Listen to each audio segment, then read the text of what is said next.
Imagine this. A young boy stands on a sun-drenched beach, waves crashing like thunder, Pikachu at his side crackling with electricity. But this isn't Kanto's familiar shores or Johto's misty roots. No, this is Alola, a tropical paradise where ancient guardians watch from mist-shrouded ruins, where crystals pulse with otherworldly power, and where the very air hums with the spirit of forgotten legends.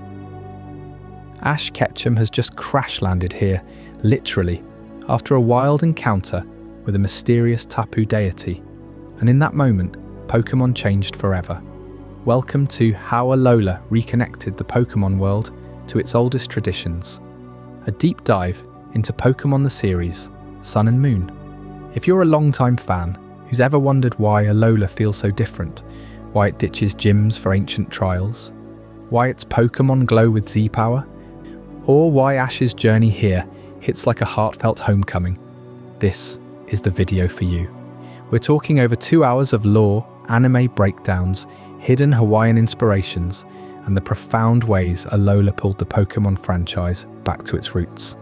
Buckle up, because by the end, you'll see Alola not just as a vacation spot for trainers, but as the region that resurrected the soul of Pokémon's earliest myths. Let's set the stage. By 2016, when Sun and Moon dropped, Pokémon had evolved, and pun intended, into a global juggernaut. We'd conquered 8 regions: Kanto's nostalgia, Johto's heart, Hoenn's spectacle, Sinnoh's epic myths, Unova's modernity, Kalos' romance. Each built on the last, gyms as the holy grail, badges stacking up to Elite Four glory. But Alola, it said, nah, no linear badge quest. No shadowy teams plotting world domination from the jump.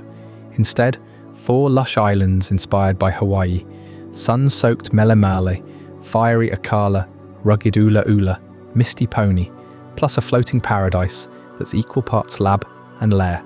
Game Freak didn't just map Hawaii, they lived it, researching on site to infuse every palm tree, volcano, and beach with authentic Aloha spirit. What makes Alola the reconnection point? Think about Pokemon's origins, Red and Blue, 1996, pocket monsters, as companions in a wild world, capturing nature's chaos. Satoshi Tajiri drew from his childhood bug hunting, emphasizing harmony, discovery, exploration. Fast forward, and regions grew competitive, badge grindy, league obsessed. Alola hits reset, reviving those primal traditions through the Island Challenge. Forget grinding 8 gyms alone. Here, you bond with kahunas and captains, elders of the islands, who guide you through trials rooted in nature's fury. Fiery dances with Marowak, watery riddles with wishy-washy schools, grassy feasts that test your spirit. Earn a Z crystal, craft a Z ring, and unleash Z moves. Cataclysmic bursts of power that feel like summoning gods. But it's deeper than mechanics. Alola's lore plunges into prehistory, eons before trainers or Pokeballs. Picture Necrozma, the prism Pokemon, a light-devouring behemoth from ultraspace. Its shattered body rained as sparkling stones, birthing Z-crystals. Alola's kings and queens, empowered by these gems, rallied the Tapu Guardians. Tapu Koko's electric fury on Melemele, Tapu Lele's psychic grace on Akala, Tapu Bulu's bullish might on Ula Ula, Tapu Fini's elegant waves on Pony. Together with a brave youth, they repelled Necrozma's eclipse, restoring the sun. This isn't backstory fluff, it's the foundation. Z-power? Echoes of that ancient light war. Alolan forms? Kanto classics like Vulpix iced over by mountain chill. Raticate fattened by island feasts. Rattata diurnal to dodge invasive mongooses. Real Hawaiian ecology woven in. Now zoom into the anime, Pokémon the series. Sun and Moon, 2016 to 2019. 146 episodes of pure vibe. Ash arrives with Pikachu and Delia, enrolling at the Pokémon school on Melemele. No more solo wandering, it's class with a crew. Lana, the fishing prodigy, Lily, the sheltered heiress tied to shady ether paradise, Mallow, the chef with killer curry, Sophocles, the gadget whiz, Kiawe, the fiery dancer. Professor Kukui, shirtless surfer dude genius, ties it all together. Tapu Koko crashes Ash's beach picnic, gifts him a Z-ring, and boom, Island Challenge activated. This setup, genius for retention. Sun and Moon blend slice-of-life comedy, Pikachu in school uniforms, Rowlet snoring through lessons, with high-stakes lore. Ultra Beasts rip through dimensions, Buzzwole flexing, Pheromosa slicing, Guzzlord devouring cities. Team Skull's goofy grunts front a deeper nihilist threat, and woven throughout, traditions reborn. Ash's trials mirror ancient rites. Kiawe's Mantine surfing gauntlet evokes Hawaiian Hionalu waves. Sophocles' totem Vikavolt showdown crackles like volcanic lightning. Grand trials against Kahuna's Hala, Olivia, Nanu, Hapu, each a Kahuna's wisdom test, not just a battle. Alola's genius lies in reconnection. Previous regions honoured myths peripherally. Sinnoh's creation trio, Kalos's Zygarde, but Alola makes them immediate. Zygarde's cells scatter here, absorbing Z-power, linking to X and Y. Nebi the Cosmog evolves into Solgaleo or Lunala, embodying that Necrozma saga. The Pokémon League, brand new, forged mid-story at Mount Lanakeela's snowy peak, Mauna Loa stand in. Ash claws to the top, facing Gladian's Silvally, Guzma's Golisopod, Kukui's Incineroar, becoming Alola's first champion. But it's not triumph alone, it's communal. Alola becomes Ash's second home, Pikachu zapping coconuts, friends cheering eternal. Hawaiian roots amplify this. Ruins of conflict echo Puka Hola Heiau, Kamehameha's war temple, Paniola Ranch nods to cattle drives. Konekone City's streets bustle like old Lahaina. Pokémon like Kommo-o draw from geckos and dragons in lore, Araquanid from invasive apple snails. It's respect. Alola teaches Pokémon as family, nature as sacred, trials as growth, not domination. Why does this matter? In a franchise ballooning towards Sword and Shield's Dynamax spectacles, Alola pauses, asks, what were we before leagues? Before Mega Evols? Raw bonds? Island spirits? Light's eternal dance? Sun and Moon's anime captures it perfectly. 146 episodes where filler feels essential, comedy fuels lore, every Z pose roars tradition. Over the next 2 hours, we'll unpack it all. Alola's volcanic birth, Tapu's watchful eyes, Ash's school hijinks turning legendary, Ultra Beast chaos, the League's crowning glory, how Hawaiian history shaped every trial, hidden ties to Kanto Kalos beyond, and why Alola didn't just refresh Pokémon, it rekindled its oldest flame. If that hooks you, smash like, subscribe for more deep dives, drop your favourite Alola moment below. Pikachu, let's ride the wave. Alola. Alola changed everything when it arrived in Pokémon Sun and Moon back in 2016. This wasn't just another region slapped onto the map. It was a full-on tropical revolution, pulling straight from Hawaii's sun-soaked soul, with 4 vibrant islands, and this mysterious floating haven called Ether Paradise. You step off the boat onto Melemele Island, the gateway based on Oahu, and you're hit with powdery white sand stretching forever, palm trees swaying like they're dancing to some island rhythm, and the air thick with salt and flowers. But look closer, and volcanoes loom in the distance on Akala, mimicking Maui's fiery heart, while Ula Ula channels Kauai's rugged cliffs and wild canyons, and Pony, inspired by the Big Island, throws in jagged peaks and hidden groves. Ether Paradise floats out there like a high-tech coral reef, a man-made sanctuary buzzing with secrets. It's all beaches meeting bubbling lava flows, misty waterfalls crashing into turquoise lagoons, and folklore woven into every trail. You feel it immediately, that blend of paradise and power. What makes Alola hit different is how Game Freak didn't phone this in. They sent teams to Hawaii for real on-site research, soaking up the vibes, the wildlife, the stories passed down through generations. Take the mongooses, those scrappy invaders brought in over a century ago to hunt rats on the sugarcane fields. In real life, they turned diurnal, hunting by day, while rats went nocturnal. Boom, Alola flips that into Yungoos and gumshoes, Bold daytime predators with those beady eyes and fierce attitudes, perfect for patrolling the grassy plains of Melemele. Then there's Alolan Raticate, fat and furry from feasting on the island's fruits at night. A total glow-up from Kanto's scraggly version. It's not just cute designs, it's a nod to ecology, showing how Pokémon adapt to their world, just like Hawaii's critters did. You wander Paniola Town on Akala, and there they are, munching away, tying you right into that authentic island life. But here's where Alola really grabs you by the heart.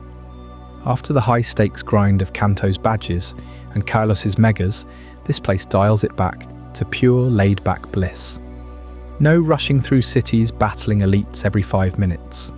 Instead, you're hiking sun-baked paths with the ocean on one side and jungle on the other, chatting with locals who treat Pokémon like family. Remember Kanto's intensity, that relentless trainer vs trainer showdown. Alola says, "Hold up, let's chill." Surf with Primarina under the stars, roast marshmallows by Wela Volcano Park's flames, or just vibe at a festival where everyone's sharing malasadas. It's a return to Pokémon's oldest roots, that bug-catching wonder of the original games, but cranked up with community. You join kids at the Pokémon school on Melemele, learning alongside Ash Ketchum in the anime, where school life's as big as the battles. Lana's hauling water Pokémon from the sea, Mallow's whipping up island grub with Tsarina kicks, Sophocles tinkers with Togedemaru gadgets, Kiawe trains fire types on Akala's slopes, and Lily's got that Ether Foundation mystery pulling her strings. It's harmony, you and your Pokémon growing together in nature's playground. Dive deeper into those islands, and you see the paradise unfold, layer by layer. Melemele kicks it off with Verdant Cavern, a trial site humming with electric buzz from Pikipek and Yungoos darting through the underbrush. Hau'oli City pulses like a beach town party. Food stalls everywhere, tempting you with poke bowls and fresh pineapple. Cross to Akala, and it's all about diversity. From lush jungle's steamy depths hiding Salazzle seducing foes to the fiery Royal Avenue, where Kahuna Olivia waits with her Rockruff pack. Ula Ula flips the script with stark contrasts. Marley Gardens' peaceful ponds, giving way to Po Town's graffiti-covered Skull Grunt hideout, and that haunting Marley library, stuffed with ancient scrolls. Pony Island. It's the wild endgame, Executor Island, overrun by those towering Alolan palms, Seafolk Village perched on stilts over the waves, and the vast Pony Canyon, testing your every step with Galissapod ambushes.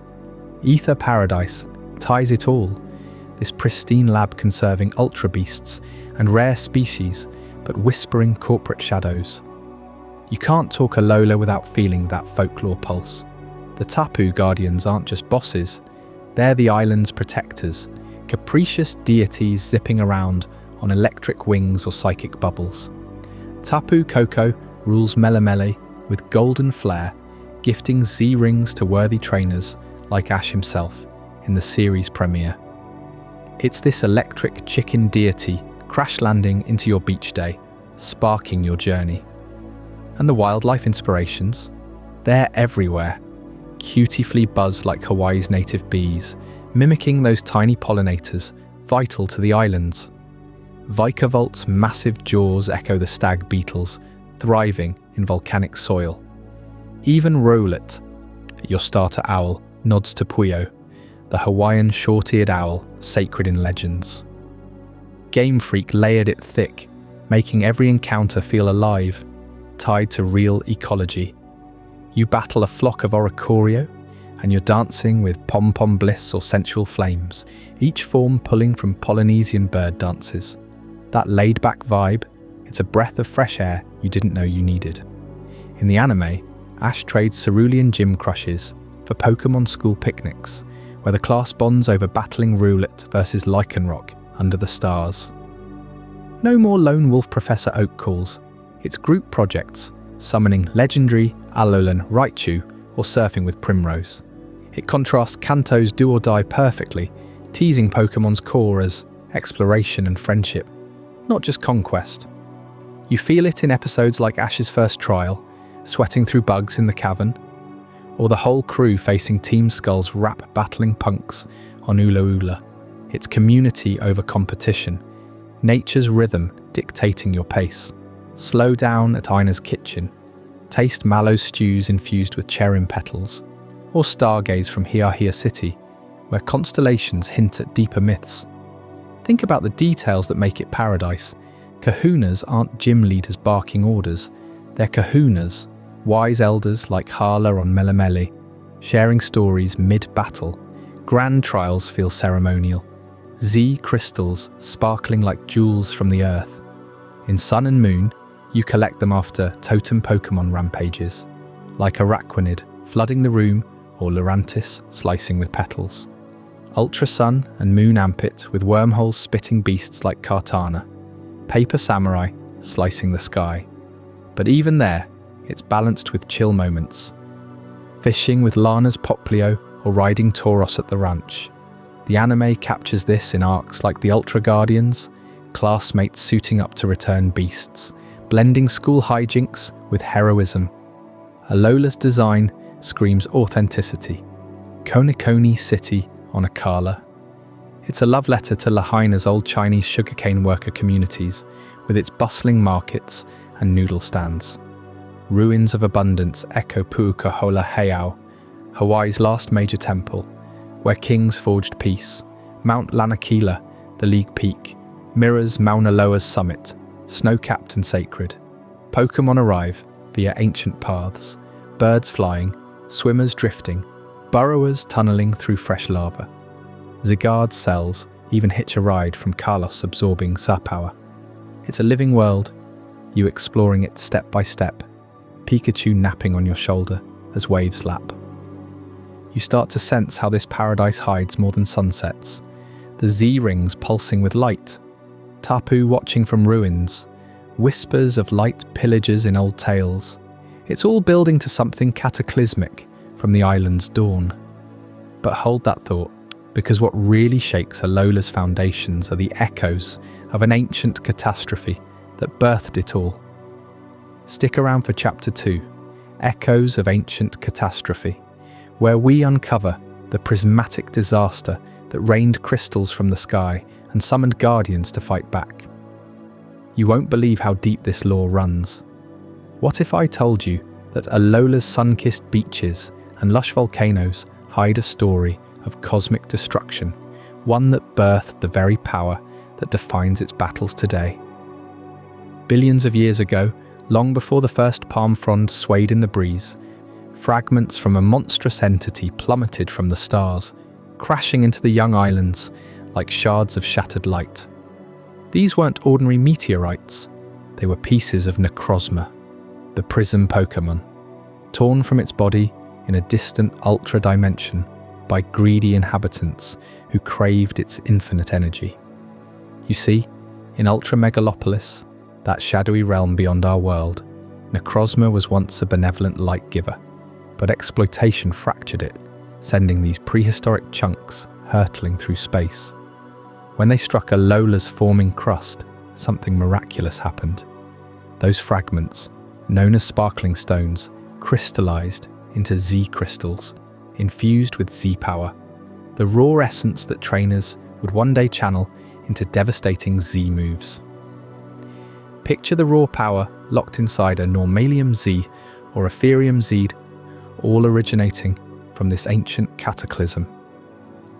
It's no coincidence that Z-rings, those wristbands gifted by the islands themselves, resonate with this stellar legacy.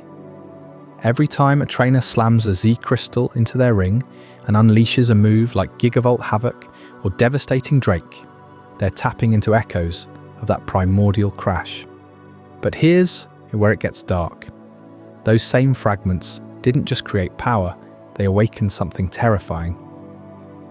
Necrozma, the self-proclaimed pillager of light, followed its pieces to Alola, descending in a form fused with legendary forces, stealing the island's radiance to survive.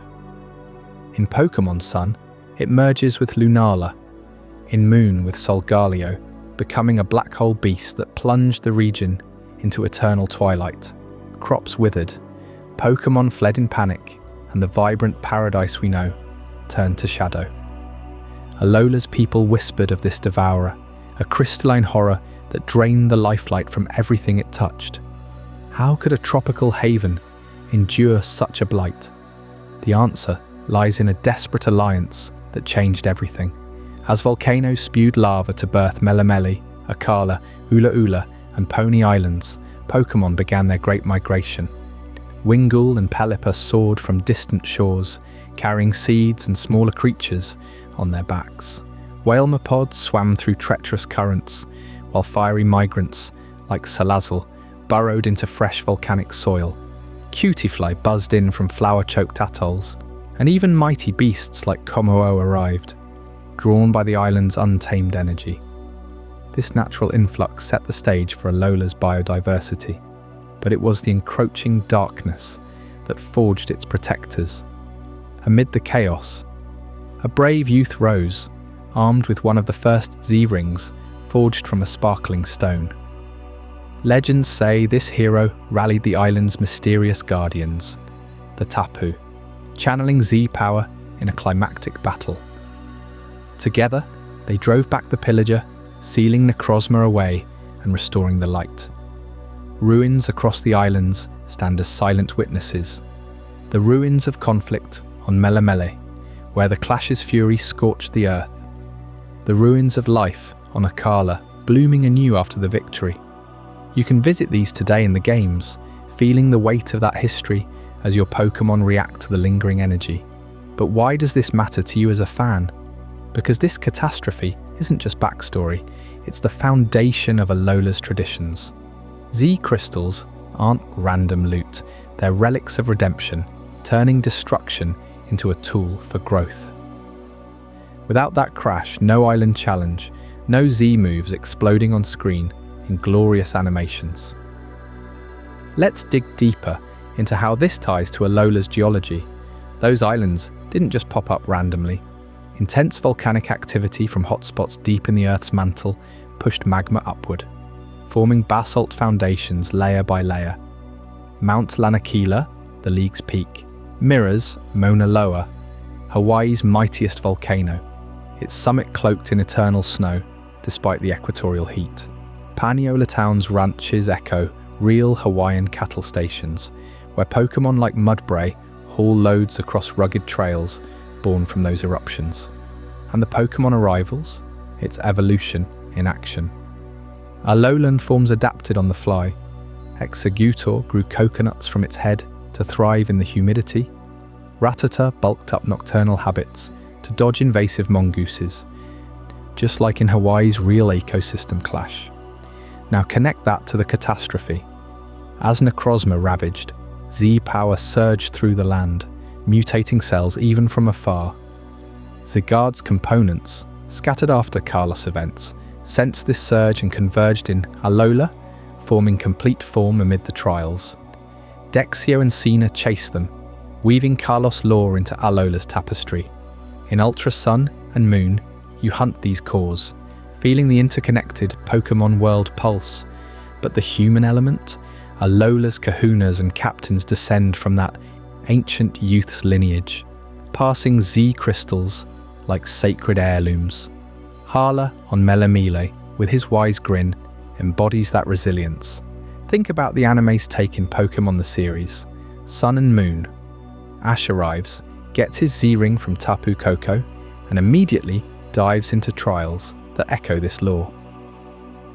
Episode after episode builds to Ultra Beast invasions, harbingers of Necrozma's return. When Lusamine opens the Ultra Wormholes, it's a modern echo of the prehistoric breach. Ash's Z moves, like Pikachu's 10, Eurosuiro, Euro Volt Thunderbolt, shatter beasts with power straight from sparkling stones. And the league finale, Ash vs Gladion, Kukoi stepping in, all under the shadow of Mount Lanakila, where ancient light battles anew. What surprises most fans is how Game Freak wove Hawaiian history in subtly.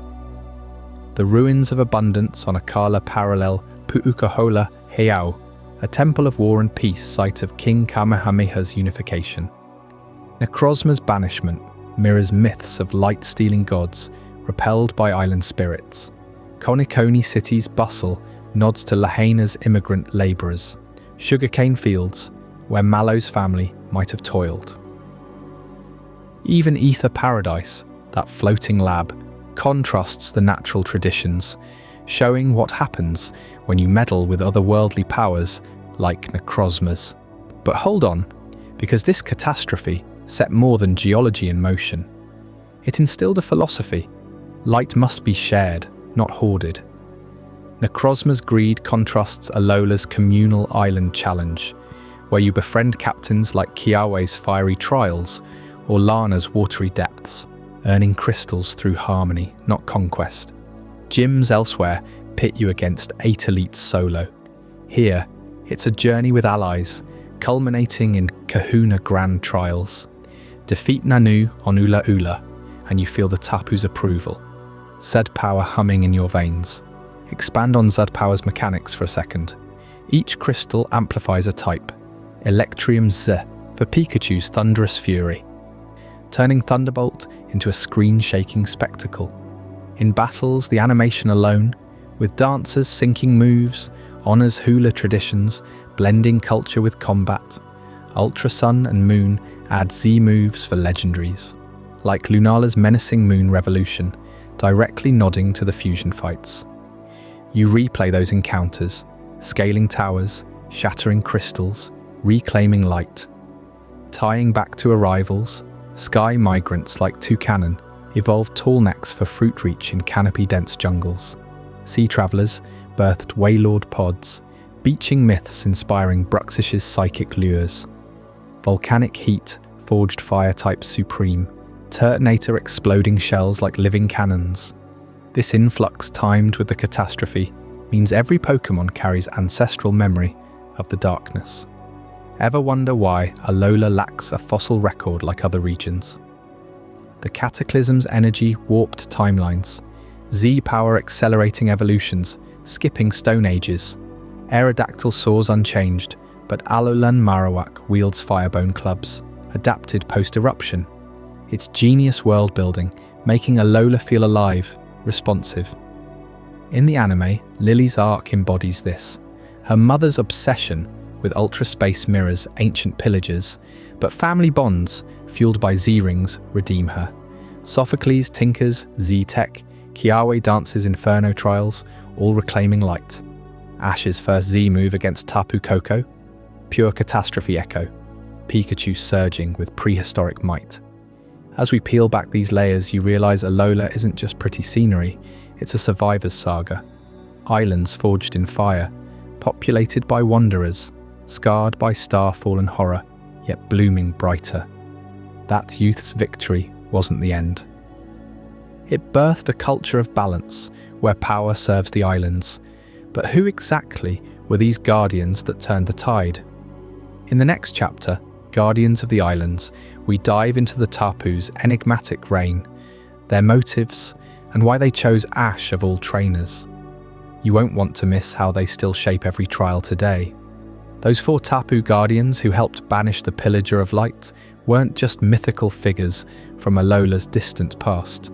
They were, and still are, the living embodiment of the island's protective spirit, each one bound to a specific island and watching over it like eternal sentinels. You see, in Alola's lore, these divine protectors draw straight from Hawaiian traditions of Aquas, sacred guardian deities carved into stone tiki statues that shielded sacred places and people from harm. They're not your typical Pokémon, they're forces of nature with personalities as vibrant and unpredictable as the islands themselves. Let's start with Melamili Island, the gateway to Alola, where Ash first sets foot in the Sun and Moon series. Here rules Tapu Koko, the electrifying warrior of the bunch. Electric and fairy typing gives it that explosive, mischievous energy, and its shell resembles a golden helmet straight out of ancient Hawaiian warrior gear. Tapu Koko doesn't just guard, it tests. In the anime, right from episode 1, mounting an electrifying charge, it zaps Pikachu with a thunderbolt just to see what the new kid from Kanto is made of. Then it gifts Ash his very first Z-ring, sparking his entire journey. But go back to the legends, and Tapu Koko was the one who rallied the others against Necrozma, charging into battle with Z-power crackling around it. Its home, the ruins of conflict on Melemele, a site throbbing with raw, combative energy that echoes the island's history of fierce defences. You can feel the static in the air there, like the ruins themselves are daring you to prove your worth. Now shift your gaze to Akala Island, with its lush jungles and steaming volcanoes. Tapu Lele presides here, a psychic and fairy guardian that's all about healing and hope, shell-shaped like a delicate dancer's mask, adorned with what looks like flowing leis and peacock feathers, tying into Hawaiian hula traditions, where dance invokes spiritual protection. Lele isn't aggressive, it's nurturing, but don't mistake that for weakness. Legends say it mended the wounds of the islands after Necrozma's rampage, using its psychic mists to restore balance. In the show, Ash encounters it during his trial with Captain Mallow, where the ruins pulse with a soft, glowing aura that heals as much as it challenges. The ruins of hope on Akala capture that perfectly, inspired by ancient Hawaiian heiau temples where offerings were made for prosperity and recovery. Step into those crumbling stone walls, and you swear you hear whispers of encouragement, urging trainers forward with a surge of Z-power that feels like pure optimism bottled up. Over on Ula Ula Island, things get intense.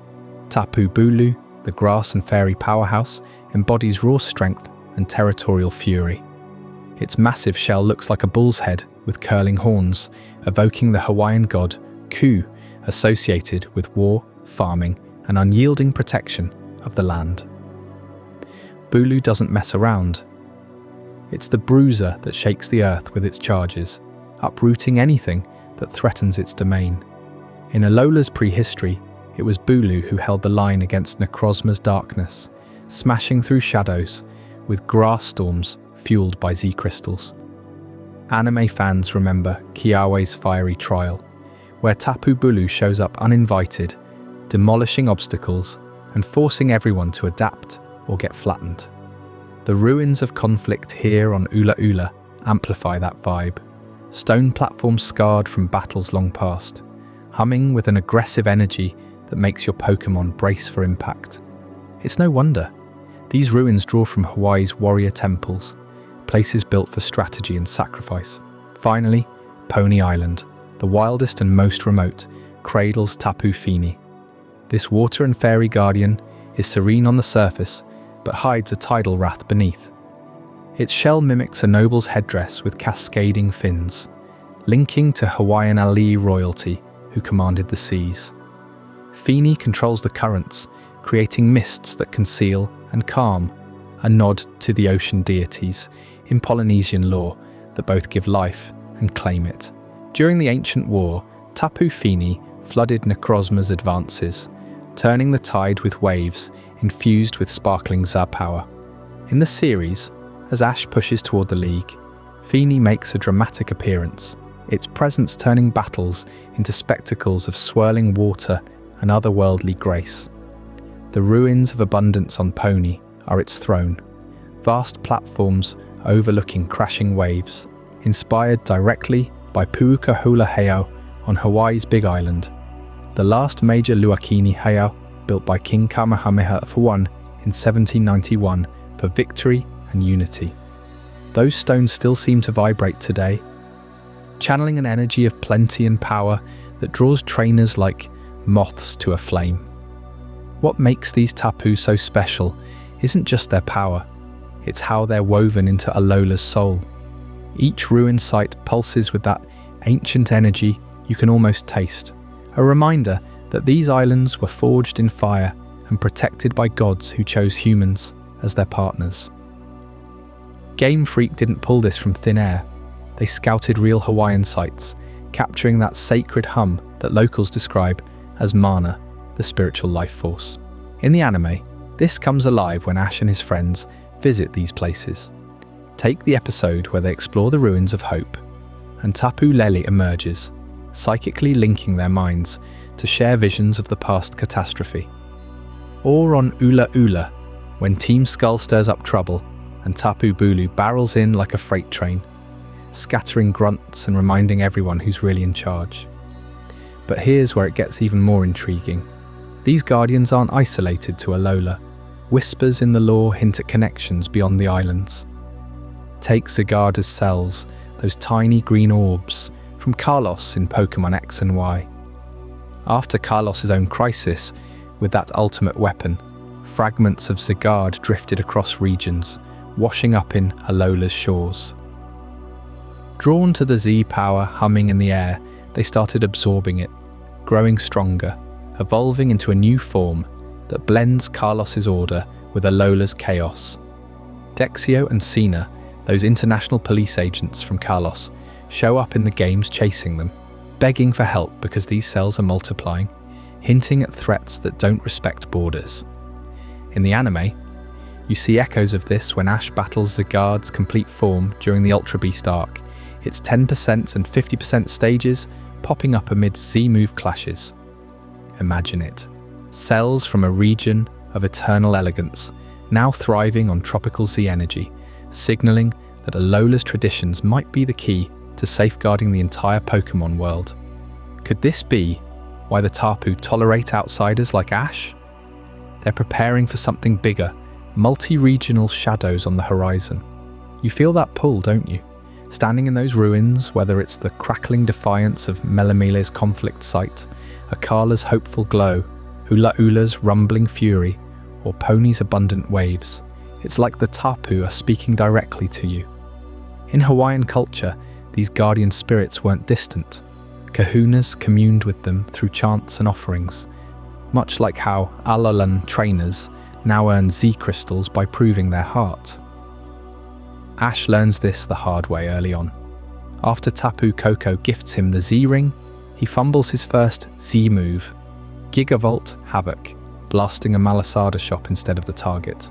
But that's the beauty. The Guardians teach through trial, forcing growth that gyms back in Kanto never demanded. Dive deeper into each one's battles, and the lore unfolds like a family saga. Tapu Koko, ever the instigator, loves sparring with strong electric types like Pikachu or even Tapu siblings in rare showdowns. Lele counters with psychic blasts that predict your every move, turning fights into mind games.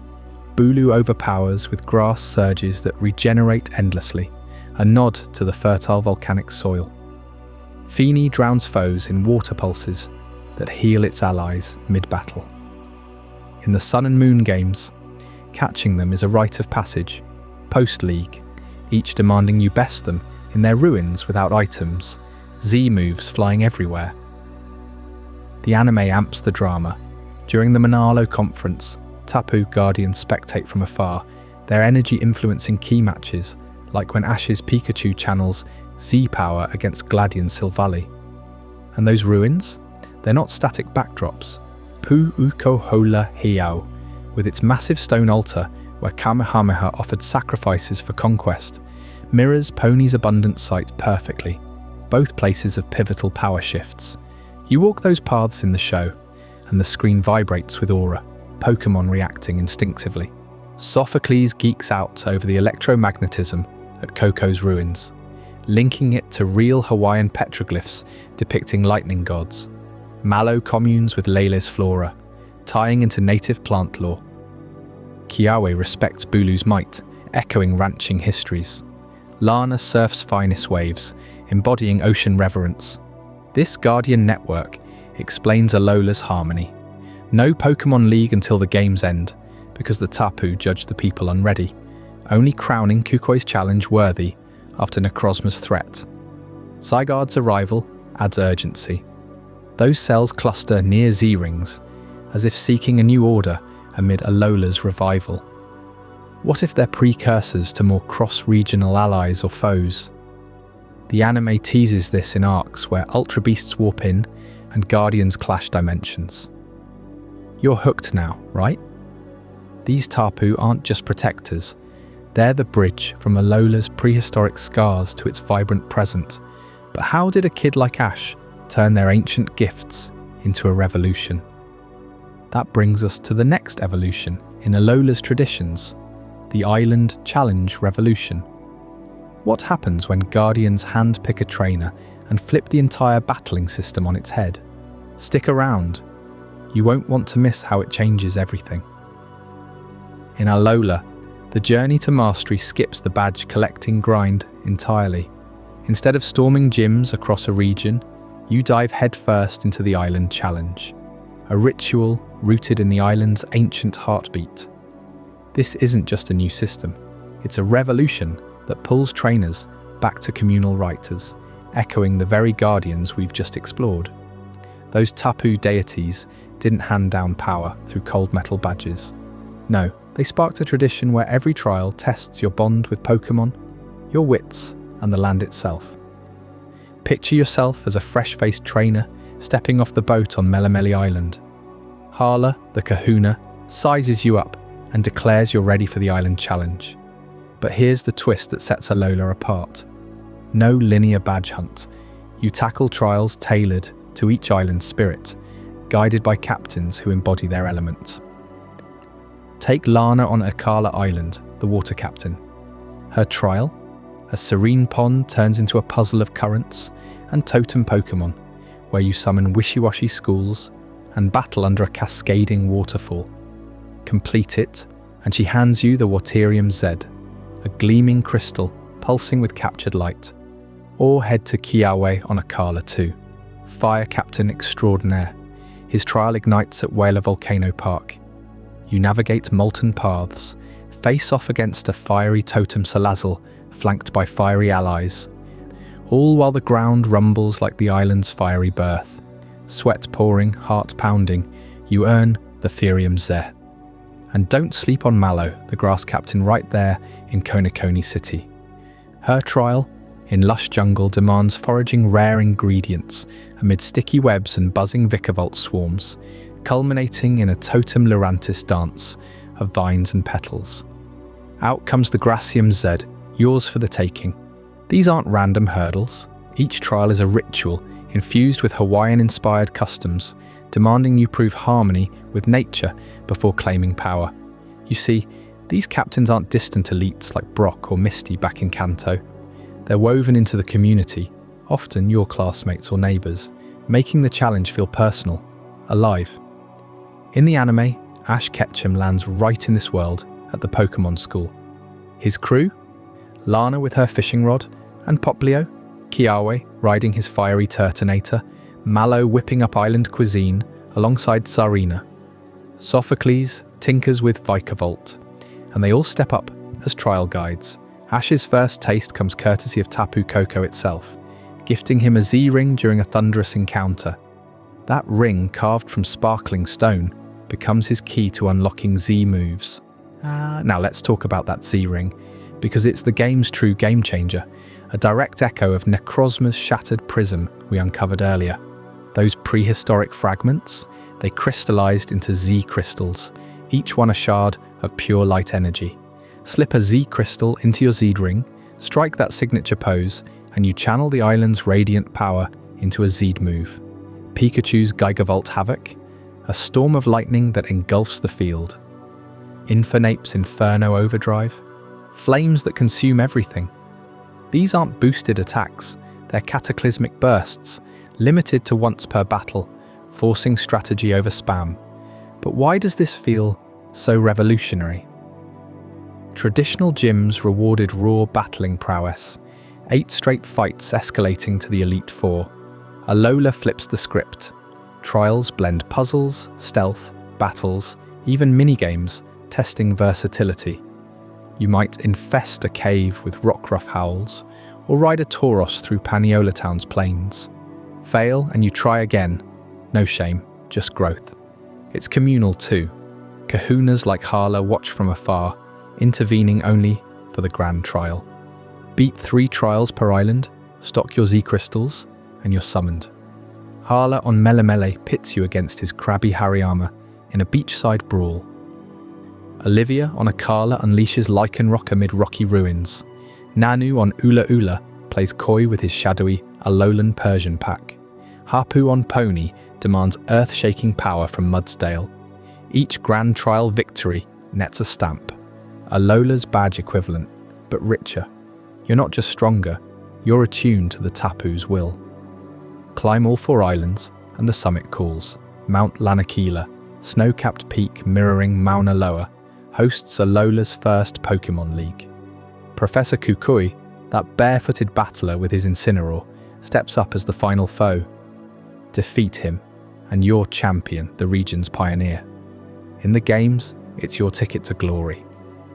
In the anime, Ash claws his way there, facing Gladian's Silvally, Guzma's Golisopod, even Kukui's Tapu Koko Lona. His Z-move clash with Pikachu's 10, Yairo Low Volt Thunderbolt seals it. Alola's first champ. Born from trials, not gyms. This shift reconnects Pokémon to its roots. Gyms, born in Kanto's urban sprawl, felt modern, competitive. Alola draws from Polynesian coming-of-age rites, where youth prove themselves through communal ordeals tied to gods and land.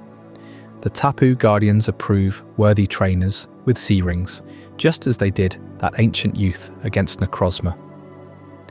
Z-Power isn't manufactured, it's primordial light, recycled from the Prism Thief's downfall. You feel it in every pose, every crystal glow. Trainers aren't lone wolves. They're part of the Ohana family, sharing knowledge at Pokémon School or Marley Garden picnics. Dive deeper into the anime, and the revolution shines. Ash arrives cocky from Carlos, but Alola humbles him. Episode after episode, trials teach patience. Kiawe's fire trial? Ash's roulette barely survives the heat. Learning focus. Lana's.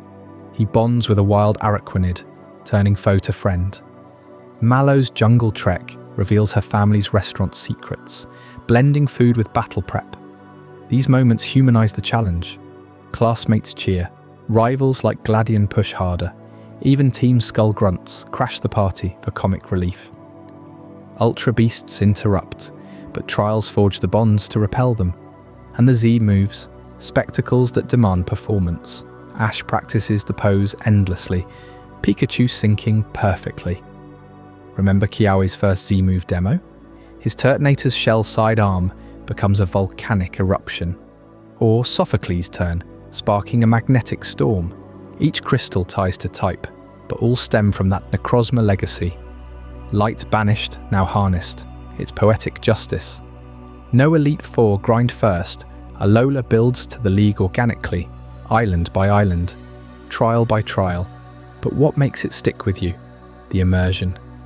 Games let you explore freely, trials gating progress naturally. Akala's beaches beckon post-Melemele. Ula Ula's deserts test endurance.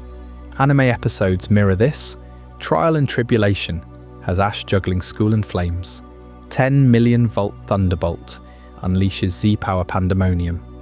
Fans binged 146 episodes, hooked on this fresh formula. Retention soared because it felt earned, ritualistic, not rote. Kahunas embody wisdom over power. Harla's proverbs guide, Olivia's rock-solid resolve inspires. Nanu's cynicism cracks under pressure. Their grand trials, climaxes blending spectacle and story. Hapu's pony showdown atop cliffside ruins, Mudsdale quaking the earth. Victory stamp in hand, Mount Lanakila awaits. Winds howling, league banners fluttering. Kukui's team, full evolutions mirroring your growth. Tapu Koko referees, electric aura crackling. Champion crowned, but the challenge never ends. It's a lifestyle. This revolution didn't just refresh battling, it rekindled Pokemon's soul. From Necrozma's fall to Tapu gifts, Z crystals to League peak, every step honours Alola's traditions. You train not for badges, but for the island's blessing. Ash's arc proves it, from outsider to champ, school kid to legend. Yet amid these trials, Alola's Pokémon themselves adapt in ways that deepen this harmony. How do regional variants and ecological bonds elevate the challenge even further? That's what we'll uncover in Alolan Evolutions and Ecological Harmony, and trust me, It ties everything together in ways you won't see coming. Did you know that in Alola, some of the oldest Pokémon from Kanto don't just survive, they completely reinvent themselves to fit this tropical paradise? That's right, regional variants like Alolan Vulpix and Raichu aren't random designs. They're a brilliant showcase of evolution tuned to island life, proving how Pokémon mirror real-world adaptation right down to Hawaii's rugged mountains and electric skies. Let's start with one of the most striking changes. Take Vulpix, that fiery little fox from Kanto's volcanoes. In Alola, it's reborn as an ice type, with fur as white and fluffy as fresh snow, curling into adorable igloo shapes to stay cool. Why ice in a tropical region? Because Alola's high peaks, like those on Akala or Pony Island, harbour chilly microclimates where frost clings even in the heat. Alolan Vulpix thrives up there, using powder snow attacks to freeze prey and protect its dens from avalanches. Evolve it with an ice stone, and you get Alolan Ninetails, a majestic, ethereal creature with 9 shimmering tails that summon blizzards.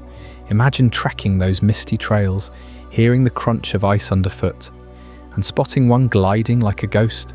It's not just powerful, it's perfectly in sync with the environment that shaped it. But Alola's adaptations go even wilder with electric types. Raichu, Pikachu's beefed up Kanto form, gets a total overhaul here. No more grounded Thunderbolt slinger. This Alolan Raichu floats mid-air on psychic pancakes, literally surfing on yellow, dough-like platforms it generates with its tail.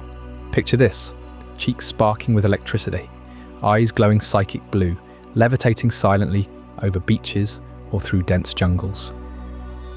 How does that even work? Game Freak drew from Hawaii's own oddities. Think flying foxes or electrostatic phenomena in volcanic areas, but it's rooted in ecology. In Alola's crowded ecosystems, staying airborne lets Raichu dodge ground predators and zap foes from above, conserving energy in a land where food is plentiful, but competition is fierce. You battle one, and it pancakes you with psychic surges mixed with thunderbolts. It's a fusion of electric and psychic typing that screams innovation, showing how these islands force Pokémon to blend types for survival. These aren't isolated cases. Alola takes 18 Kanto classics and gives them fresh forms, each echoing Hawaiian biodiversity. Rattata becomes a dark-furred, night-prowling Alolan Raticate, bulked up like a beaver with massive incisors for gnawing sugarcane. Grimer turns into a toxic sludge of hairballs and grime, inspired by beach pollution. Even Persian gets a sleek, blue-furred Alolan variant, stealthier in the shadows. Why? Because Alola's lore insists Pokémon evolve regionally, based on diet, climate and threats, much like Darwin's finches, but with Pokeballs. You feel the genius when you catch one. It's not cheating the meta, it's honouring the land's balance. Now zoom out to the bigger picture of ecological harmony, because Alola doesn't stop at cute variants. It weaves in real Hawaiian history through invasive species and ranching life. Ever heard of the mongoose problem in Hawaii? Back in the 1880s, sugarcane planters imported Indian mongooses to hunt rats ravaging their fields. Big mistake. Mongooses are diurnal, rats nocturnal. They barely crossed paths. And mongooses exploded into pests, wiping out native birds. Alola captures this perfectly, with Yungoos and Gumshoos. These normal dark types patrol daylit roads, chomping anything in sight, eyes gleaming with that relentless hunter stare. Gumshoos evolves into a stakeout master, camouflaging in grass for ambush feasts. Spot one in the anime, tail wagging like a victory flag, and you see the invasive vibe, bold, disruptive, yet integral to the food chain. Flip the script tonight, and Alolan Rattata swarms, evolving into Raticate that shreds crops under moonlight. It's poetic justice. Rats thriving where mongooses can't touch them, mirroring history's irony. Then there's the ranches, Paniolo Town on Ula Ula Island. That's a direct nod to Hawaii's Paniolo cowboys. descendants of Mexican vaqueros who tamed wild cattle in the 1800s after Captain Cook's cows went feral. Sugarcane fields once dominated the landscape, worked by Chinese, Japanese, and Portuguese immigrants in places like Conaconi City. Pokémon like Mudbray and Mudsdale stomped those plains, hauling loads with donkey-like endurance, while Tauros herds roam free. Visit Paniola Ranch in the games, and you'll find Mallow's family running it, grilling steaks from Stoutland shepherded cattle. It's not just backdrop, it's a lesson in stewardship. Trainers here learn to wrangle without dominating, herding with whistles and berries instead of whips. This ranch life ties straight into Alola's invasive saga. Think about it. Mongooses, rats, cattle, all outsiders that reshaped the islands. Pokémon reflects that chaos turning to coexistence. Yungoos battles Rattata at dusk handoffs, ensuring no crop goes uneaten.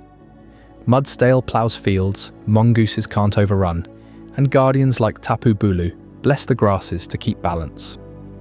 You play through Akala's trials, and Kiawe's fire dance feels like a ranch roundup, syncing human effort with Pokémon instinct. It's Hawaii's history alive, from destructive imports to harmonious ecosystems, where every species has a niche. But what elevates this to philosophy? The emphasis on coexistence. Alola whispers that true strength isn't conquest, it's partnership. Those Alolan forms, they don't overpower, they adapt together. Ice Vulpix curls with Snowy in the anime, a bond as pure as mountain meltwater. Raichu pancakes aren't for show, they're survival tools shared in battles. Invasive Yungoos teams with trainers to patrol, turning pest into protector. Paniola ranches teach kids like you to listen to Pokémon calls, predict stampedes, feel the island's pulse. This foreshadows Alola's core theme, balanced trainer-Pokémon bonds over raw power. No more Kanto's gotta catch 'em all grind. Here it's live with them all. Z moves from the Island Challenge amplify this. You don't force the move, you sync your hearts with your partners, unleashing light as one. Dive deeper into examples and it gets even more captivating. Consider Persian or Alolan Persian with its hypnotic gems and regal blue coat. In Kanto, it's a pampered tyrant. In Alola, it's a night guardian of ruins, using fake out to stun intruders, drawn by Z crystals. Or Geodude, now Alolan Graveler and Golem, electric rock behemoths rolling like boulders down volcanic slopes, powering farms with discharges. Dugtrio, Alolan version, has golden fur and super speed underground, tunneling irrigation for sugarcane like historical aqueducts. Each variant tells a story of harmony. Grimer cleans beaches as Alolan Mook, devouring toxins. Exeggutor towers as a walking palm tree, fruiting coconuts for all. In the wild, you'll see packs of Alolan Rattata evading Gumshoe's patrols, a nightly chase that aerates soil and controls pests naturally. Ranches host Tauros rodeos where kids bond by racing bareback, learning trust mid-gallop. Kiawe's Charizard surfs lava flows like a Paniolo on horseback, while Lana's Poplio splashes irrigation ditches. It's immersive, every route pulses with life interdependent. Lose yourself in Route 4's tall grass, hear Yungoos growl fading into Rattata squeaks. Feel the shift from day to night predators. Alola makes you question, what if your team wasn't tools, but family attuned to the world? This ecological poetry peaks in trials. Mallow's grass trial at Lush Jungle, forage berries with Pokémon, respecting Boundswick groves invaded by sneaky bugs, coexistence or bust.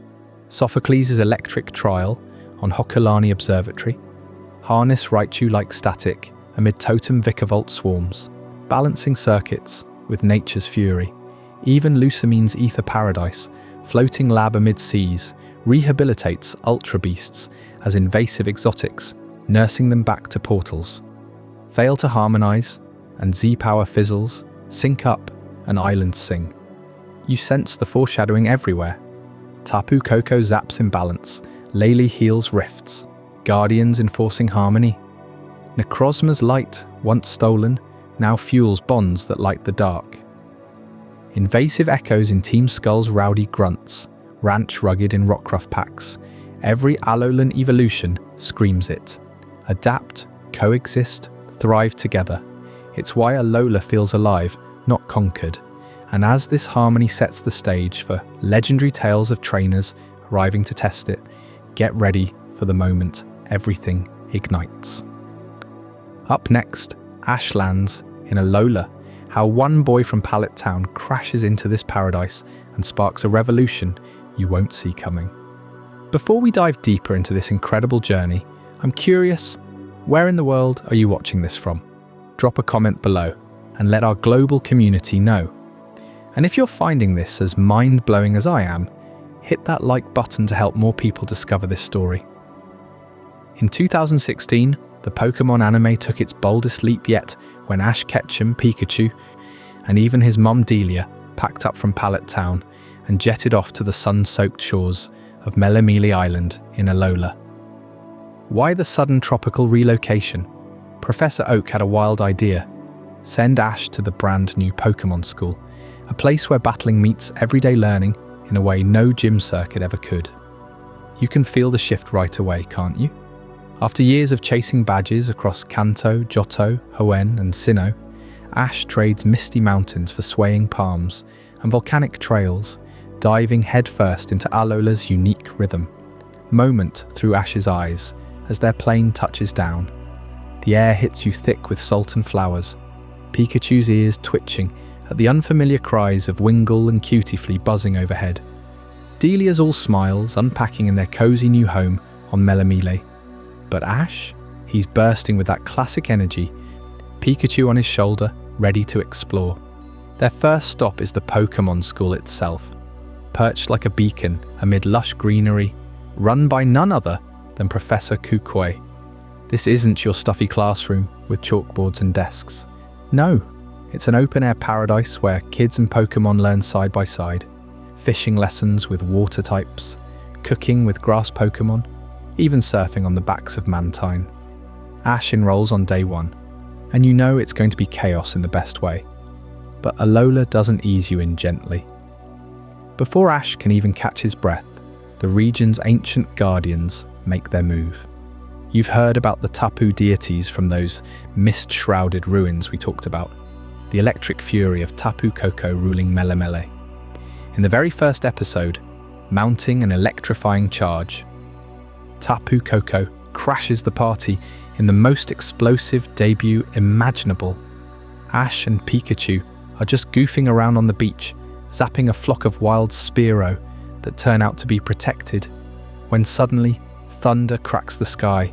A golden blur rockets in, shielded by a crackling electric veil, scattering the Spearow like leaves in a storm. Pikachu's Thunderbolt meets its power in a dazzling clash, and the beach lights up like fireworks. You won't believe what happens next. Tapu Koko, this divine protector inspired by Hawaiian folklore's watchful gods, doesn't just scare off the birds. It sizes up Ash, deems him worthy, and drops a Z-ring right into his hands. A gleaming band pulsing with Z-power, forged from those ancient sparkling stones tied to Necrozma's shattered prism. This isn't some random gift. It's the spark that ignites Ash's entire island challenge. Remember how we covered those ritualistic trials replacing gyms? Well, with that Z-ring, Ash is now locked in, ready to hunt Z-crystals, under captains and face kahunas.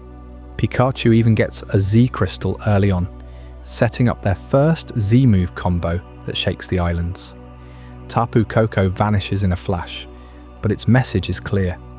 Alola's traditions demand you prove yourself, not just battle endlessly. Ash's arrival isn't all solo heroics though. The anime smartly bridges his Kanto roots to this new world, starting with that pivotal episode, Alola, Kanto. It pulls you right back to familiarity amid the tropical whirlwind. Professor Oak video calls in, his Rotom Dex buzzing with excitement. But then, bam, old friends reunite. Mimey, Delia's Mr. Mime from way back in Kanto, shows up unannounced, juggling beach balls and causing hilarious mayhem. And get this, Team Rocket crashes the scene too. They're Meowth scheming as always, but Alola's vibe throws them off. James falls for a Salandit. Jessie tangles with a Beware that yonks them away in a bear hug. It's pure comedy gold, showing how Ash's past collides with Alola's laid-back chaos, making you laugh while nodding to 2 decades of journeys. This relocation does more than plop Ash in paradise. It reconnects him and us to Pokemon's oldest traditions in a fresh coat of island paint. Think about it. Back in Kanto, it was all about conquering 8 gyms, badge by badge, individualistic triumphs. Alola flips that script with communal growth. The Pokemon School enforces it daily. Group projects where Ash teams up for bug hunting with his Rowlet, or fire juggling with Turtonator. Delia's presence adds heart. She's not sidelined like before.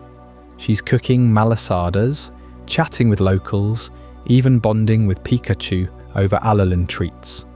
It's family woven into the adventure, echoing Hawaiian values of Ohana, community over solo glory. As Ash settles in, you see the island challenge unfold organically. His first trial under Captain Ilima tests precision with normal types, Pikachu dodging smackdown from a speedy Stuffle. Victory nets the Normalium Z, and Ash's eyes light up. He's hooked. But Tapu Koko's gift lingers like a challenge unmet. Why him? The anime hints it's because Ash fights with pure heart, mirroring that ancient youth who wielded Z-power against the Light Pillager. Every Z-move demo, Kukui shows pulses with that lore, crystals glowing as if Necrozma's fragments remember. Delve deeper, and Alola's pull on Ash reveals layers. Melemelo Island, modelled after Oahu, buzzes with history. Hau'oli City mirrors Waikiki's vibrant markets, where Ash scarfs down poke bowls and races Yungoos through streets. The verdant cavern trial site evokes lava tubes, Pikachu's cheeks sparking against Rockruff's bites. And oh, the reunions keep coming in Alola Kanto. Not just Mimey, but echoes of Brock and Misty through callbacks. Ash's cap gets its classic polish, Pikachu's tail stands tall. It bridges regions seamlessly, reminding you Alola isn't a reset, it's an evolution. Old foes like Team Rocket adapt too, grunting with Team Skull, those punk rock delinquents blasting Cranidos in malls. Their antics, pure fun, like when they borrow a Wailord for a joyride. Ash's early scrapes build a suspense you can't ignore. A wild Grubbin evolves mid-battle, or Pikachu surfs waves with Lana's Poplio before you even meet her. Delia's worried glances ground it, Mom mode activated when Ash dives into Verdant Cavern, only for Tapu Koko to zap him forward. That Z-ring becomes his lifeline, syncing with Pikachu for Gigavolt Havoc, a 10 Wurawsiravolt Thunderbolt that redefines power. You feel the awe. It's not just stronger attacks, it's harmony, channeling light like the Guardians did eons ago. What makes this landing so pivotal? It humanizes Ash. No more endless trainer grind. School's homework forces balance. He studies Alolan forms we just covered. Ice Vulpix melting hearts, Raichu surfing on belly flops. Kukui's beach house lessons tie ecology in. Why Gumshoes hunt by day, Raticate by night, mirroring Hawaii's mongoose invasion. Ash absorbs it, his Kanto battle style softening into Alola's dance-like flair. Less brute force, more flow. But threats loom early, pulling traditions into focus. Ultra beasts flicker from wormholes, foreshadowing bigger lore. Team Skull raids the school for respect, only for Ash's Z-power to send them packing. Each win cements his role, the outsider chosen by Tapu Koko, sparking the challenge that unites islands. Delia's support shines. Her Ash, be careful, echoes through episodes, blending home with heroism. As Ash masters his first Z'd move, standing triumphant on Melomele's cliffs with Pikachu, you sense the real magic. Alola isn't escaping Kanto, it's reconnecting to Pokemon's core. Bonds over badges, rituals over rivalries. That Alola Kanto bridge, it's genius, letting longtime fans cheer as traditions evolve. Hold on, because Ash doesn't tackle this alone for long. Up next in Chapter 7, the Pokémon School crew, you'll meet the ragtag classmates, who turn his solo spark into a full-blown inferno of friendship and trials. Who are these water-loving fishers, fire-taming dancers, and genius inventors waiting to flip Ash's world upside down? Stick around, their stories will blow you away. Did you know that in Alola, Pokémon School isn't just about catching and battling? It's the heart of a community where kids and their Pokémon grow up together, forging bonds that echo the island's ancient rituals of harmony. Ash steps through those sunny gates on Melemele Island, Pikachu bouncing on his shoulder, and suddenly he's not alone in his island challenge anymore. He's got a crew, a tight-knit group of classmates who each bring their own spark to the Pokémon world, turning everyday lessons into epic adventures. First up, there's Lana, the cool-headed water specialist with a fishing rod always at the ready. Her Poplio is this bubbly, balloon-blowing seal Pokémon that's equal parts clown and powerhouse. You see, Poplio starts off juggling water bubbles like beach balls, but don't let that fool you.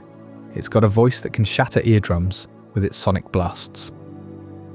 Lana and Poplio are inseparable, whether they're skipping stones across Hau'oli Bay or diving into sudden fishing showdowns that test their patience and precision. Picture Lana, rod in hand, reeling in a massive Wilmer, while Poplio cheers with flips and splashes. It's these moments that show how Alola's traditions run deep. Water trials aren't just fights. They're about syncing with the ocean's rhythm, much like the ancient islanders who navigated by stars and currents. Then you've got Lily, the elegant blonde with a snowy Vulpix perched on her arm like a living scarf. She's from one of Alola's most mysterious families, tied to the gleaming ether paradise floating in the sea, a sanctuary that's equal parts lab and paradise, run by her mother, Lusamine. But Lily's got secrets weighing her down. She starts off too scared to even touch Pokémon, haunted by family shadows that we'll uncover later. Her journey humanizes the whole region. Here's this sheltered girl learning to embrace the wild spirit of Alola, training her Alolan Vulpix in icy Z-power moves that freeze foes solid. You feel her growth every episode, from hesitant whispers to confident commands, proving that in Pokémon School, vulnerability builds unbreakable trust. Mallow bursts in next, all green thumbs and chef's apron, running her family's restaurant in Konikoni City. Her Tsarina? That's a grass-type queen with legs that kick harder than a championship wrestler. Evolving from the shy Steenie, Tsarina demands respect, and Mallow earns it through heartfelt cooking classes where Pokémon join in chopping veggies or stirring pots. Imagine the class whipping up malasadas together, Tsarina using Trop Kick to dice ingredients mid-air, while Bounsweet apprentices scatter seeds like confetti. Mallow's vibe captures Alola's tradition of abundance. Those ruins of abundance aren't just lore, they're alive in her recipes, blending Hawaiian staples like poi and poke with Pokémon flair. Her lessons aren't lectures, they're feasts that feed both body and spirit. Sophocles rounds out the brains of the bunch, this pint-sized inventor glued to his gadgets and books. His Togedemaru is a steel-spiked electric ball of energy, rolling like a living pinball with enough voltage to light up the islands. Sophocles geeks out over tech, building contraptions that short-circuit half the time, but Togedemaru's zing-zap keeps things zapping forward. You'll laugh at their mishaps, like when a malfunctioning robot leads to a school-wide blackout, only fixed by Togedemaru's sacrificial sparks. Yet it's these fails that humanize the tech side of Alola, showing how even electric geniuses rely on Pokémon heart over circuits. Sophocles dreams big, eyeing the Pokémon League with inventions that nod to Alola's innovative Sadrings, forged from ancient light. And don't sleep on Kiawe, the fiery dance prodigy from Akala Island with a Turtonator that explodes on command. This massive turtle Pokémon shells up heat like a volcano, blasting Draco meteor fireworks from its back. Kiawe's all-intensity, leading fire dances at night under starry skies, his Marowak swinging a bone club in perfect rhythm. Turtonator's shell trap turns Dolphence into devastation. If you hit it, boom, you're cooked. Kiawe pushes Ash hard from day one, their rivalry sparking battles that blend schoolyard scuffles with sacred trial vibes. His dedication to fire traditions, straight from Alola's volcanic roots, where eruptions birthed the islands, and guardians like Tapu Koko watch with electric approval. Now, what makes Pokémon School pulse with life is how it weaves these personalities into a daily rhythm that feels real, alive, human. Forget rote memorization. These kids battle in the yard. Pikachu versus Poplio in splashy duels that soak everyone laughing. Professor Kukui leads Z-Power training, wrists flashing with Z-rings as they practice Gigantamax-level moves on dummies shaped like Ultra Beasts. Ash nails his first 10 Izu-Wen Yuru the Yusun Volt Thunderbolt. The class erupts in cheers, high fives all around. Cooking class with Mallow turns chaotic genius. Sophocles' gadgets automate the grill. Lana adds fresh Mantine surf. Kiawe chars the meats to perfection. Lily ices the desserts. Even field trips to the beach mix lessons, studying Alolan forms while surfing waves, or picnics where Pokémon share malasadas, blurring lines between trainer and friend. This setup humanizes the Pokémon world like nothing before. In Kanto or Johto, it's trainers versus wild catchers, but Alola says no. Pokémon are family, classmates and growth. You'll see Poplio evolve into Brionne during a heartfelt fishing trip, tears mixing with saltwater as Lana hugs her tighter. Lily's family secrets simmer, her reluctance cracking when Snowy heals a hurt Cutiefly, whispering that Pokémon aren't tools. Mallow's Tsarina matures through a restaurant crisis, kicking away greedy customers to protect the harvest. Sophocles bonds deeper after Togedemaru saves him from a rock slide, sparks flying as gratitude. Kiawe's Turtonator takes a hit for him in a trial gone wrong, flames roaring loyalty. Early on, these bonds face real tests, the kind that forge legends.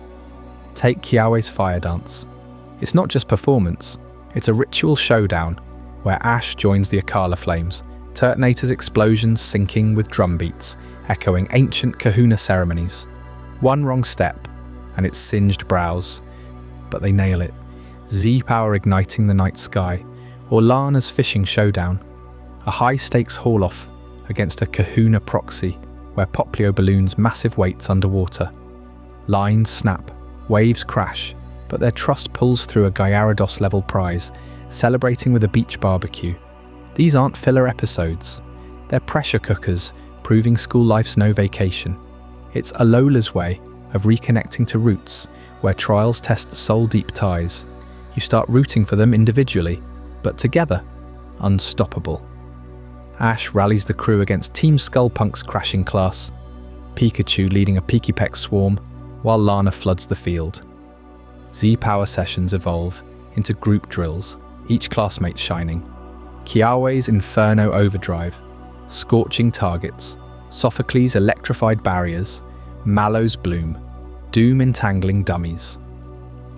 Lily's Sea Blizzard freezes the competition, Lana's Oceanic Operetta waves crashing high. Its communal power mirroring how Tapu Guardians protected the islands, united against the dark. Delve deeper, and you'll see Alola's traditions thriving here. The school embodies the island challenge spirit without leaving campus.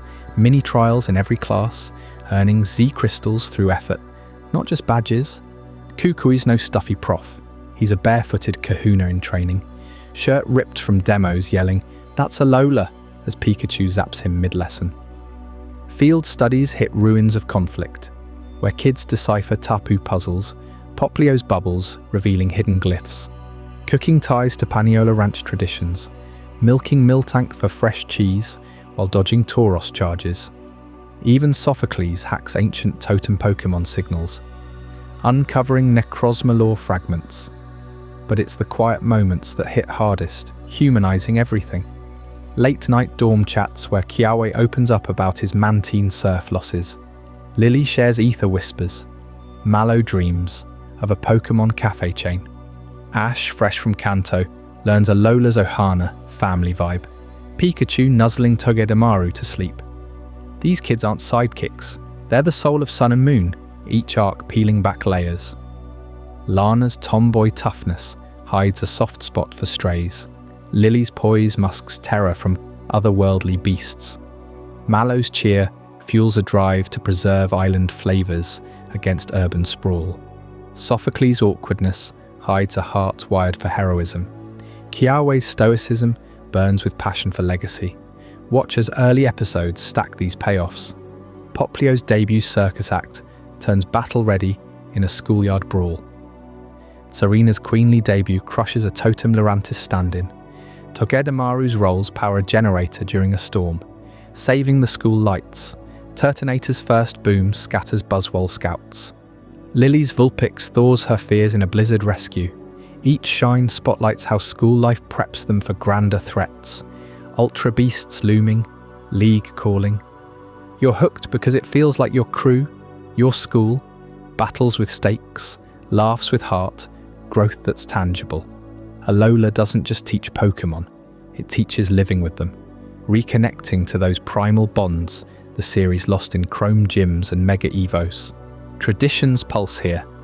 Z-Power as communal light sharing, trials as rites of passage, harmony as survival.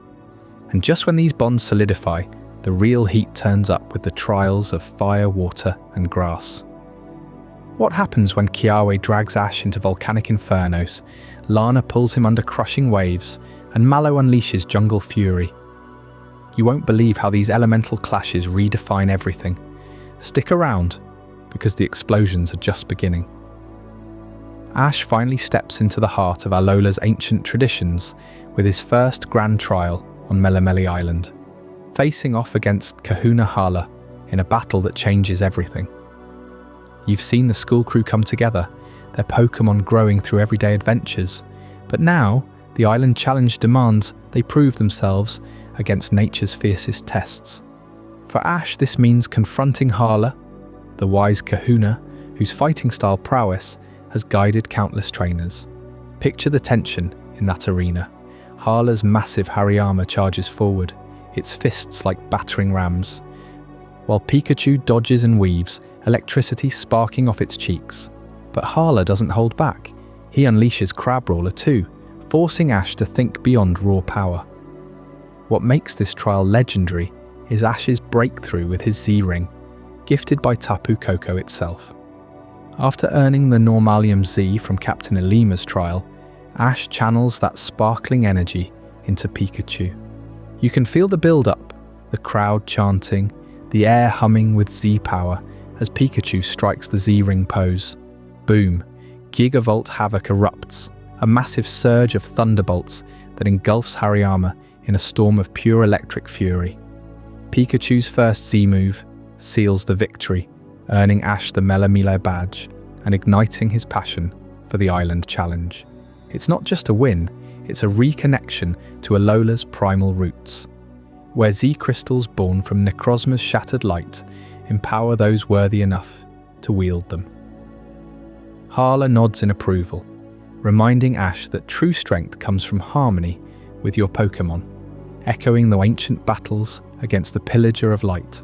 But one trial isn't enough to claim an island's respect. The action explodes onto Akala Island, where the trials of fire, water and grass push Ash and his friends to their limits, blending brutal totem battles with the island's untamed spirit. Let's dive into Kiawe's fire trial first, because nothing tests resolve like staring down Weller Volcano's inferno. Kiawe, the fiery classmate with his Turtonator, guards this challenge like a dragon himself. Ash climbs that smouldering peak, sweat pouring as the Totem Salazzle emerges, a poison fire queen flanked by a swarm of fiery allies. Its toxic scales gleam under the lava glow, and it calls in reinforcements that turn the crater into a hellscape. Ash's Roulette steps up, but the heat warps the air, making every move a gamble. Pikachu joins the fray, zapping through flames, yet Salazzle's cunning dodges and status moves nearly overwhelm them. Kiawe watches intently, shouting tips drawn from his own traditions, breath control like the kahuna taught him. Finally, Ash snatches the Furium Z, syncing it with Pikachu for Inferno Overdrive. Flames twist into a colossal dragon of fire, slamming Salazzle back to its lair. Victory tastes like ash and triumph, and Kiawe hands over the crystal with a grin, saying they've both honoured Akala's volcanic soul. This isn't random battling, it's Alola's way of forging bonds through elemental fury, mirroring how the islands themselves rose from eruptions eons ago.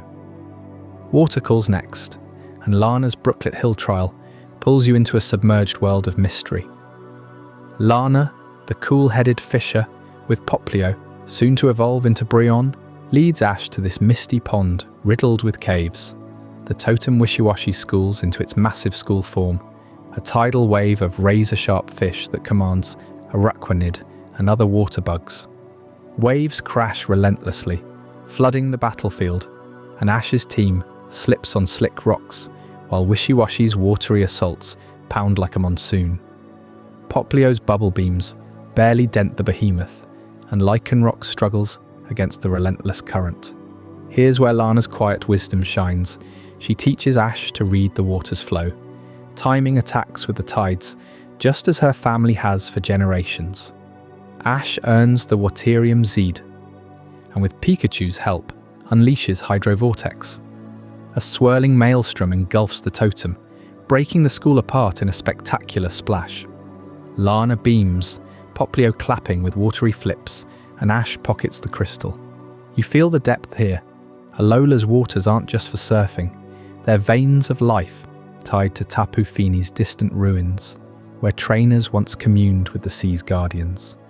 Then comes the lush embrace of grass in Mallow's trial, deep in the verdant cavern, or lush jungle, as locals call it. Mallow's vibrant energy matches her Tsarina's kicks, and this trial is a riot of vines, spores, and sticky traps. The totem Lurantis reveals itself, an elegant blade-wielding mantis with glowing petals that summon Comfy and other grass allies. The jungle pulses alive, vines lash out, pollen clouds induce sleep, and Lurantis' solar blade charges under dappled sunlight, filtering through leaves. Ash's Rowlet, now a fierce Dartrix, slices through undergrowth, but the totem's guards overwhelm with status ailments. Mallow cheers from the sidelines, her cooking know-how inspiring Ash to season his strategy with precise timing. He claims the Gracium Zed, and Rowlet channels Bloom Doom, a floral apocalypse of razor leaves and explosive seeds that shreds Lurantis' defences. Mallow hugs him afterward, sharing a Malasada as reward, emphasising how grass trials nurture growth. Much like Alola's fertile soils birthed its biodiversity from ancient seeds carried by wind and wave. These Akala trials aren't isolated wins, they're steps toward Olivia's rock-solid Grand Trial, where Ash's Rockruff evolves mid-battle into Lycanroc, proving Alola's evolutions demand heart as much as power. The momentum surges to Ula Ula Island, where captains raise the stakes, and Tapu interventions remind everyone who's really in charge. Sophocles' electric trial at the Hokulani Observatory becomes a twist of pure growth. His Togeda Maru, that spiky wheel of energy, faces the totem Vikavolt, a monstrous lanternfly buzzing with magnetic storms. But Sophocles hesitates, doubting his path until Ash's encouragement sparks something huge. Charjabug, his sturdy cocoon, absorbs the observatory's power lines and evolves right there into Vikavolt, its massive jaws clamping down with thunderous force. Sophocles' jaw drops as Vikavolt's discharge fries the totem's allies, securing the Electrium Zed. It's a heartfelt payoff. Tradition meets innovation, showing how Alola's trials evolve not just Pokémon, but trainers too, blending Sophocles' tech savvy with Kahuna Nanu's shadowy lessons. Tapu Bulu crashes the party during these Ula Ula escalations, its bullish form bulldozing through barriers to test Ash directly. No Z crystals here, just raw Guardian power, forcing Ash to adapt without relics. Pikachu trades blows with the Tapu's grass steel might, grass sprouting wildly, until Tapu Bulu deems him worthy and vanishes. These divine interruptions tie back to Alola's lore. The Tapu aren't mere spectators. They're the island's royalty, echoing the ancient war against Necrozma where Z-power first awakened. Captain Acerola's ghost trial adds chills, with her Palossan summoning spectral hordes, but Ash's team prevails, inching toward Nanu's elusive grand trial. Through it all, you see Alola's genius.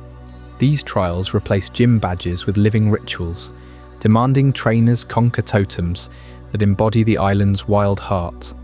Fire forges, water cleanses, grass renews, each element a nod to Hawaiian ecology, from Maui's volcanoes to Kauai's rainforests. Ash's crew grows tighter, Kiawe tempers his pride, Lana deepens her calm, Mallow blooms with confidence, Sophocles charges forward. Z moves become their signature, devastating finishes that light up screens and hearts alike.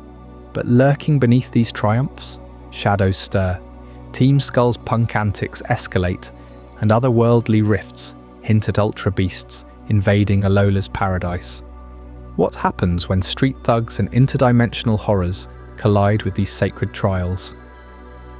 Stick around for Rise of Team Skull and Ultra Beasts. You won't believe how they threaten to shatter everything Ash has earned.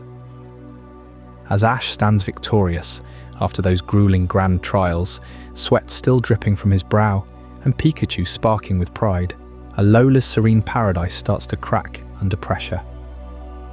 Team Skull bursts onto the scene, like a bad dream you can't wake from. Punk rock thugs in oversized white beanies and gold chains, strutting through the streets of Po Town with attitudes bigger than their Pokémon. These aren't your typical villains scheming in shadowy lairs. No, Team Skull's all about chaos for chaos's sake, or so it seems at first. Their grunts swarm beaches and town squares, unleashing hordes of Yungoos that scatter trainers and Pokémon alike. Picture this: dozens of those scrappy, mongoose-like fighters charging in packs, their beady eyes locked on anything that moves, nipping at heels and overwhelming with sheer numbers. Yungoos, by the way, draw straight from Hawaii's real invasive mongooses, ferocious little invaders that flipped the island ecosystem upside down back in the day. In Alola, they're day-active pests turned weapons, perfect for Skull's hit-and-run style. But here's what gets you thinking. Why the obsession with these rats? Team Skull's boss, Guzma, this hulking guy with a perpetual scowl and a Golisopod that hits like a freight train, rants about smashing the island challenge and dethroning the kahunas. He crashes Ash's path right after a trial win, sending his grunts to borrow Z crystals and trash sacred sites. In one episode, they overrun the Verdant Cavern trial site, Yungoos everywhere, biting at Poplio's bubbles and Togedemaru's spikes. Ash and the school crew fight them off, but it's exhausting. You feel the frustration building. Every victory against Skull feels temporary, like swatting flies. Guzma mocks Ash, calling him a punk kid chasing fairy tales, but deep down, you sense there's more. These disruptions aren't random.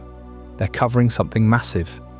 Those Yungoos hordes, they're distractions, smokescreens for rifts tearing open in the fabric of reality. Interdimensional portals flicker to life in hidden coves and abandoned ranches, glowing with an otherworldly purple haze. Ultra space, Alola's nightmare dimension, starts bleeding into the islands. You've heard whispers of it in legends, tied to those ancient sparkling stones from Necrozma's shattered body. But now it's real. The first invaders hit like meteors. Buzzwole, this jacked up ultra beast that looks like a bodybuilder mosquito, flexing muscles bigger than Pikachu's ego. It smashes through Ether Paradise's barriers, punching Beware and Salazar aside like toys searching for something. Life energy, maybe?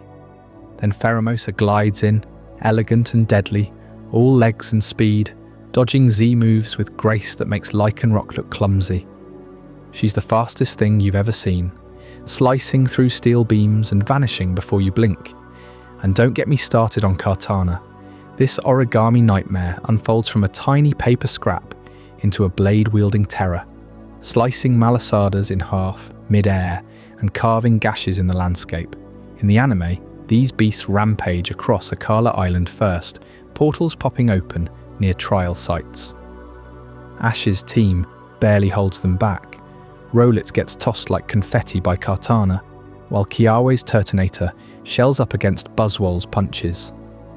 The Tapu Guardians stir, Coco zapping from the skies, Lele healing the wounded, but even they struggle. Why now? These Ultra Beasts aren't conquerors. They're lost, hungry, drawn by Alola's Z-power surging from all the trials. That crystallized light from Necrozma's legacy acts like a beacon, pulling Ultra Space closer. Balance shatters, islands tremble, Pokémon flee in panic, and trainers whisper about the end of the island challenge. You have to wonder, who's pulling the strings? Enter the Ether Foundation, that gleaming floating paradise in the sea, all white marble and smiling employees preaching Pokémon preservation.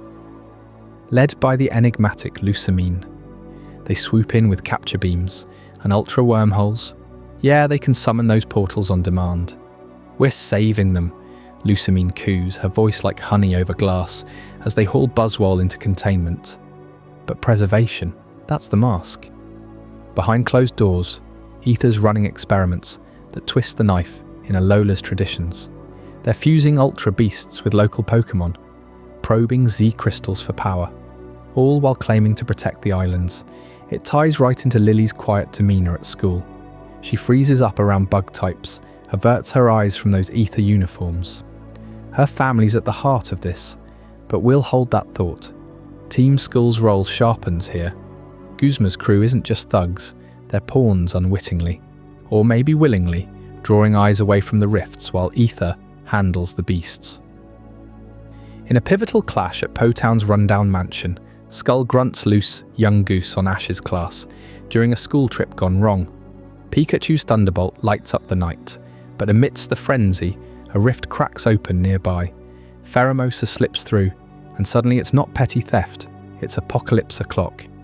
Ash teams with Guzma of all people, their Pokémon sinking in a rare truce. Golisopod's first impression, crushing the beast's legs, while Pikachu's 10 Sawazard Eohurun Volt Thunderbolt seals the deal. Guzma grumbles, "Don't get used to it, twerp." But you see the crack in his facade. He's haunted by his own failures against the Kahunas, turning rage outward. This rise escalates everything. Ultra Beasts don't stop at 3. Xurkitry's electric tentacles fry power lines on Ula Ula. Celesteela rockets through Pony's skies like a living missile. Portals multiply, threatening the volcanoes that birthed Alola eons ago. Remember those Guardian Tapu? They ramp up, Bulu charging rifts shut with grassy terrain. Feeny calming seas roiled by invasions. Ash's Z-Ring glows hotter, unlocking Gigantamax-level power in practice runs. But the strain shows. Pikachu collapses after a Buzzwole bout, forcing the crew to improvise. Lana's Primarina sings lullabies to pacify Pheromosa. Mallow's Tsarina whips vines to bind Kartana. Sophocles hacks Togedemaru into an EMP against Xurkitry. It's school kids versus cosmic horrors, blending that laid-back Alola vibe with heart-pounding stakes. What hits hardest is how it echoes Alola's oldest traditions, those prehistorical battles against Necrozma, when royalty and a Z-wielding youth banish the light thief with Tapu aid. This feels like a sequel. Z-power, meant for harmony and growth through trials, now fuels the invasion.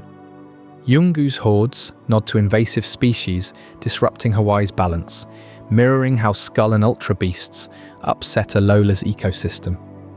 Ether's experiments pervert preservation, twisting the communal spirit of the island challenge into sterile control.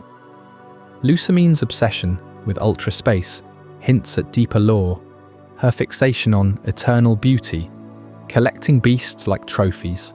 Lily's arc simmers here.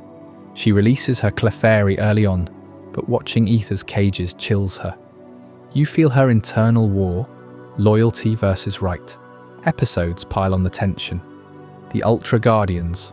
Arc turns the school into an elite response team, complete with Wiki's quirky tech and Gladion's brooding Sylvally joining the fray. They seal wormholes across islands, from Marley Garden's haunted nooks to Executor Island's palm fronds.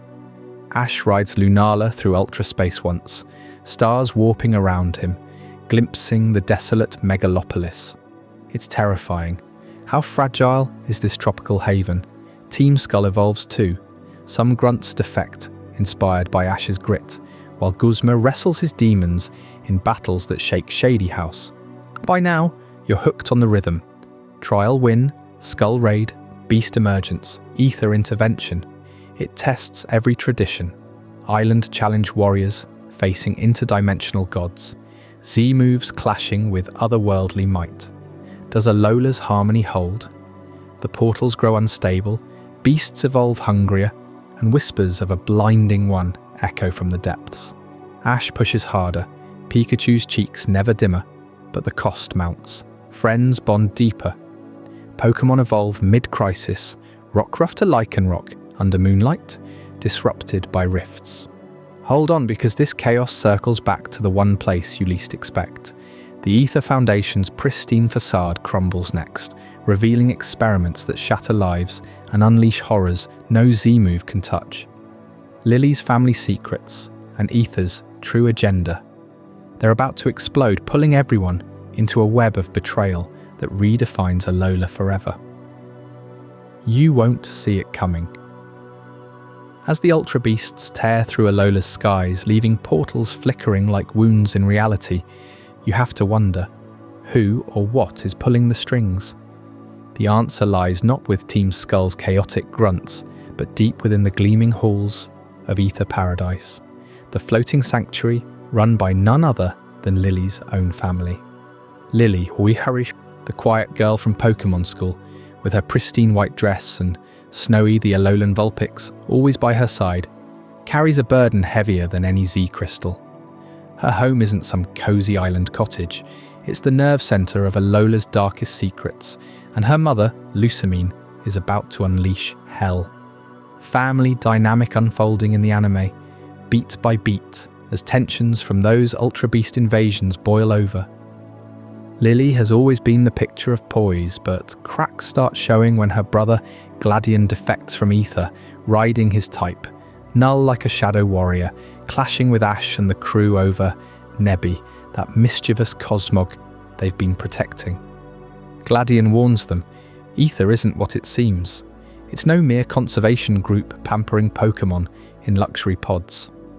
Under Lusamine's iron rule, it's a fortress obsessed with piercing the veil between worlds.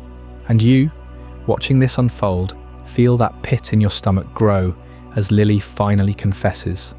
Her family fractured by a mother's madness. Lusamine first appears like a vision of elegance, golden hair cascading, her voice smooth as silk, when she welcomes Ash's class to Aether Paradise for a field trip. She coos over Pokémon, showcasing her collection of rare beasts in climate-controlled bliss.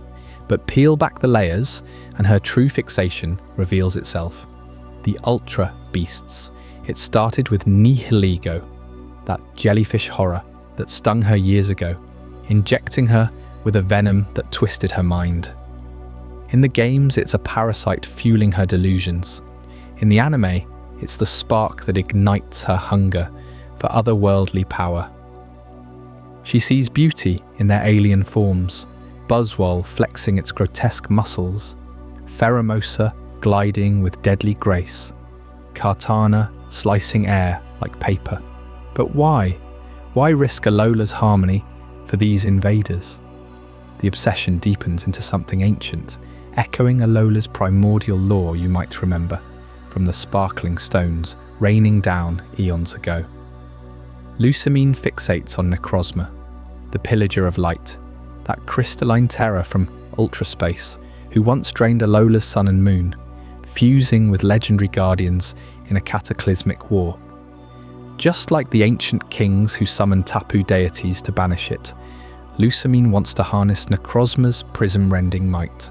She believes it holds the key to ultimate beauty, to transcending humanity's frail bonds with Pokémon. In her warped vision, Ultra Beasts are mere stepping stones, portals she rips open with Aether's tech, flooding Alola to draw Necrozma out. Remember those rifts from the last chapter?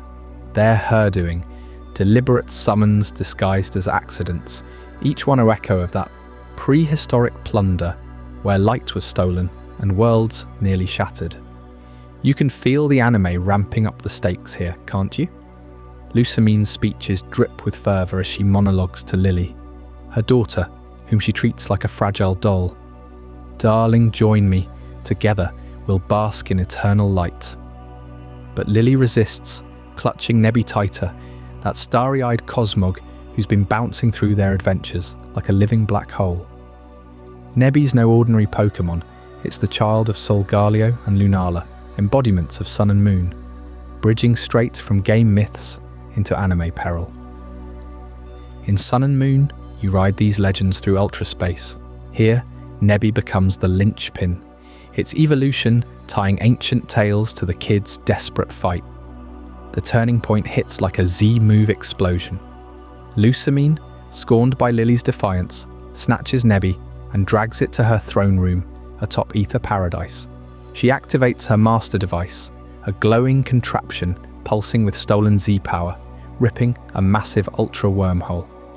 Out pour more beasts, Celesteela rocketing upward, circuitry snaking through wires, but this time it's all to lure Necrozma.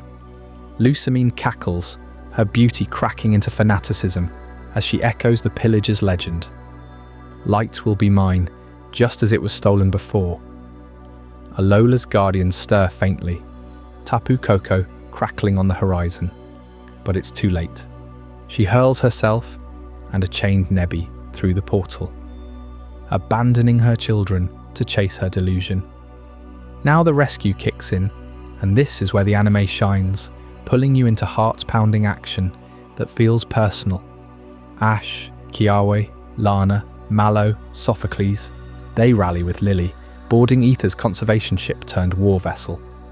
Gladion joins, his Sil Valley roaring loyalty despite the family rift. Professor Burnett and Kukui provide the tech, stabilizing a wormhole with roulette-powered gadgets. They plunge into ultraspace, that mind-bending multiverse of rainbow voids and shattered realities, where gravity flips and shadows whisper. It's not just a rescue, it's a revelation.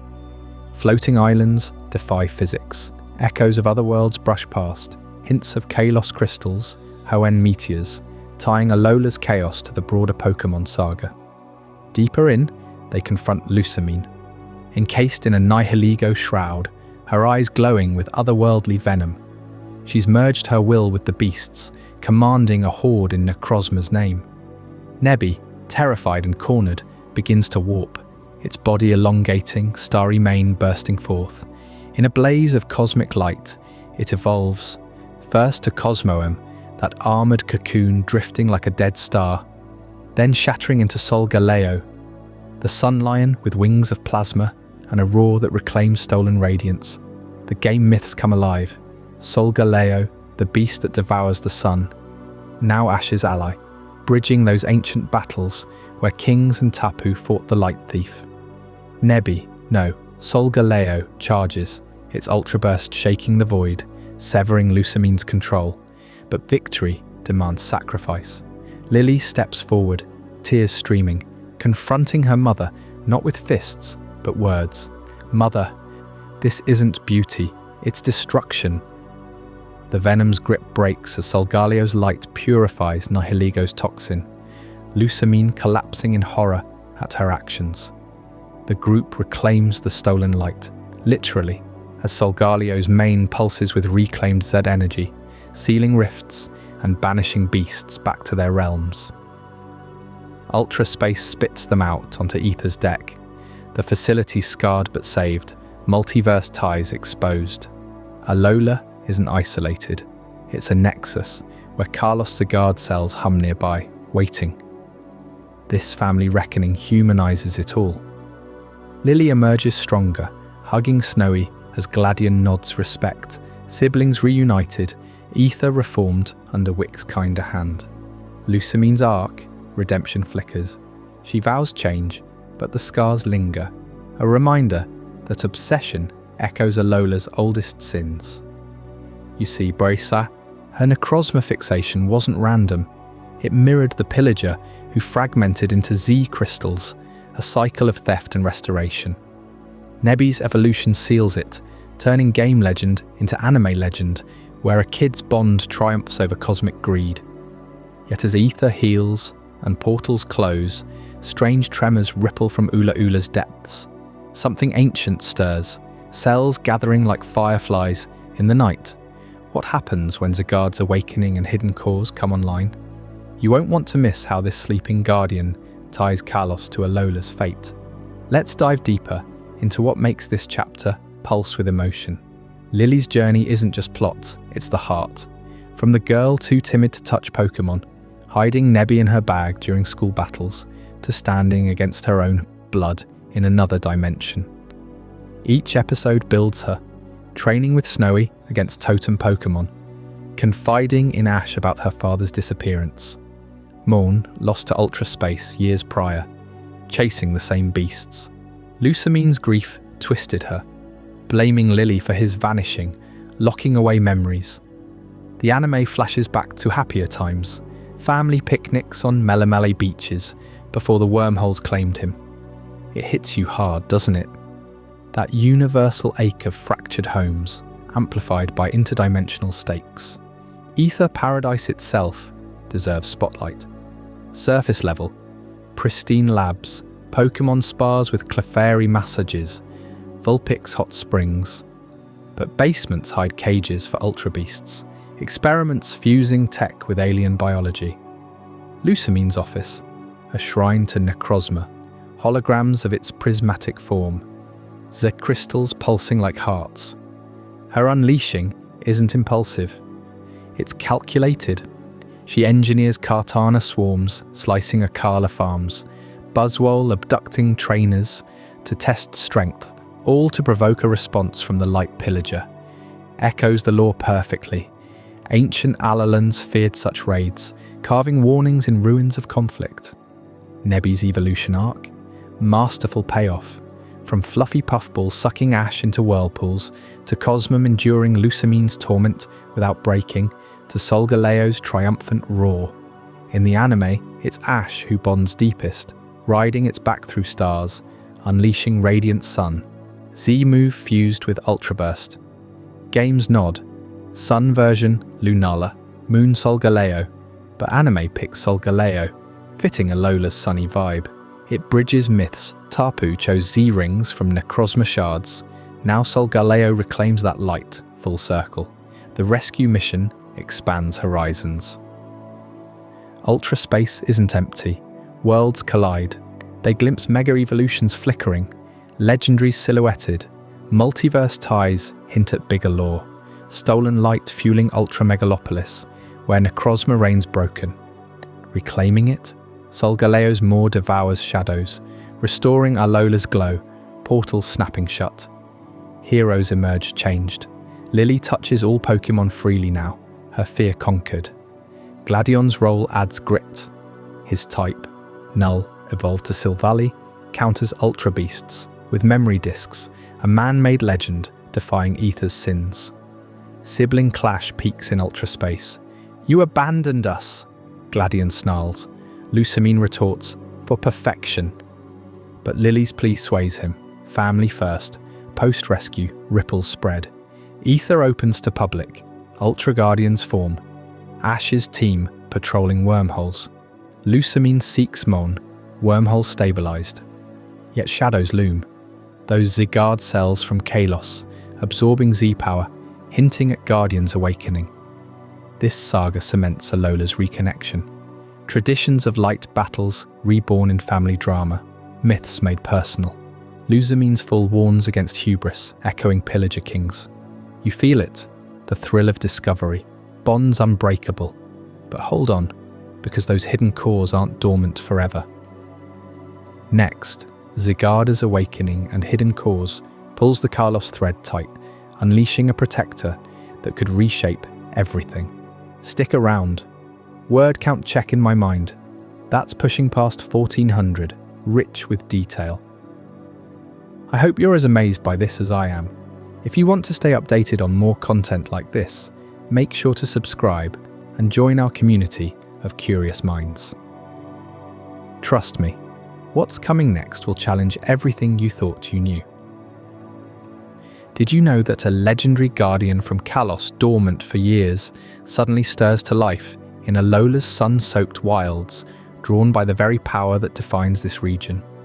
That's Zygarde, the Order Pokémon, and its awakening pulls threads from two worlds together in ways you won't see coming. With the dust still settling from Lucamine's Ultra Beast rampage and Nebby's triumphant evolution into Solgaleo, sealing those interdimensional rifts for now, Alola breathes a cautious sigh of relief. Ash and his friends at Pokémon School return to their routines, but the islands whisper of deeper imbalances. Pokémon migrations shift oddly. Verdant forests on Akala Island pulse with unfamiliar energy, and trainers report glowing fragments scattered across the landscape. Zygarde cells, tiny sentient pieces of a colossal protector from Kalos. These aren't random relics.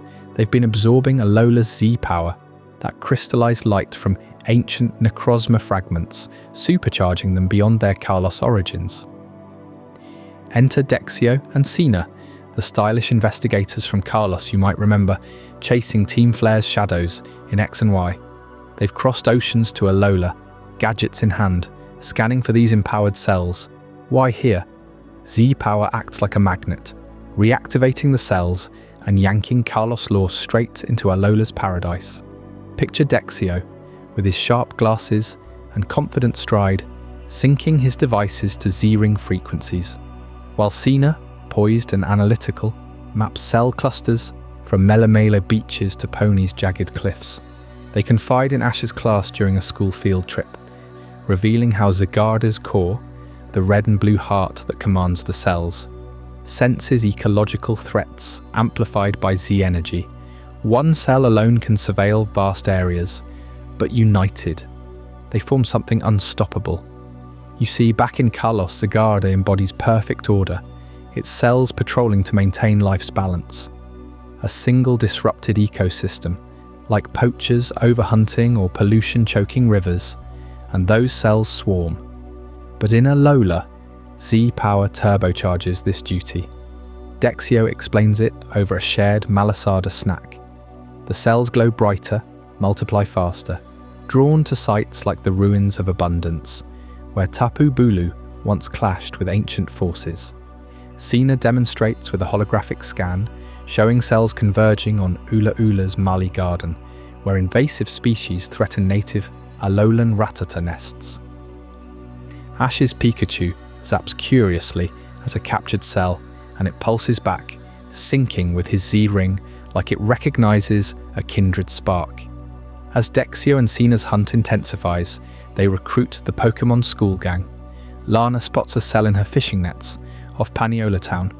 Kiawe finds one amid volcanic ash on Akala's Whaler volcano, and Sophocles hacks a drone feed, revealing clusters near Ether Paradise's fringes. Echoes of Lucamine's experiments, perhaps destabilizing local habitats. Mallow's family restaurant becomes Mission HQ, plates of stew fueling late-night strategy sessions. But urgency mounts when cells start vanishing. Not scattering, but vanishing into thin air, pulled toward a hidden core on Pony Island's Executor Island. Dexio's theory: Z-power isn't just empowering them, it's bridging dimensions, tugging Kalos mechanisms into Alola's reality. What happens next shatters expectations. The cells assemble, not into Zygarde's full 10% or 100% forms, but its striking 50% form, a serpentine dragon of green and black, eyes gleaming with red determination. It emerges from a cavern beneath the altar of the Suna, coils whipping through the air like living vines. This isn't a gentle awakening. Zygarde 50% immediately engages threats, starting with a rampaging herd of stampeding Tauros disrupting Paniola Ranch. Cattle driven mad by residual ultraspace energies. With 1,000 arrows attack, Zygarde pins them non-lethally, cells detaching to calm the beasts and restore grassland harmony.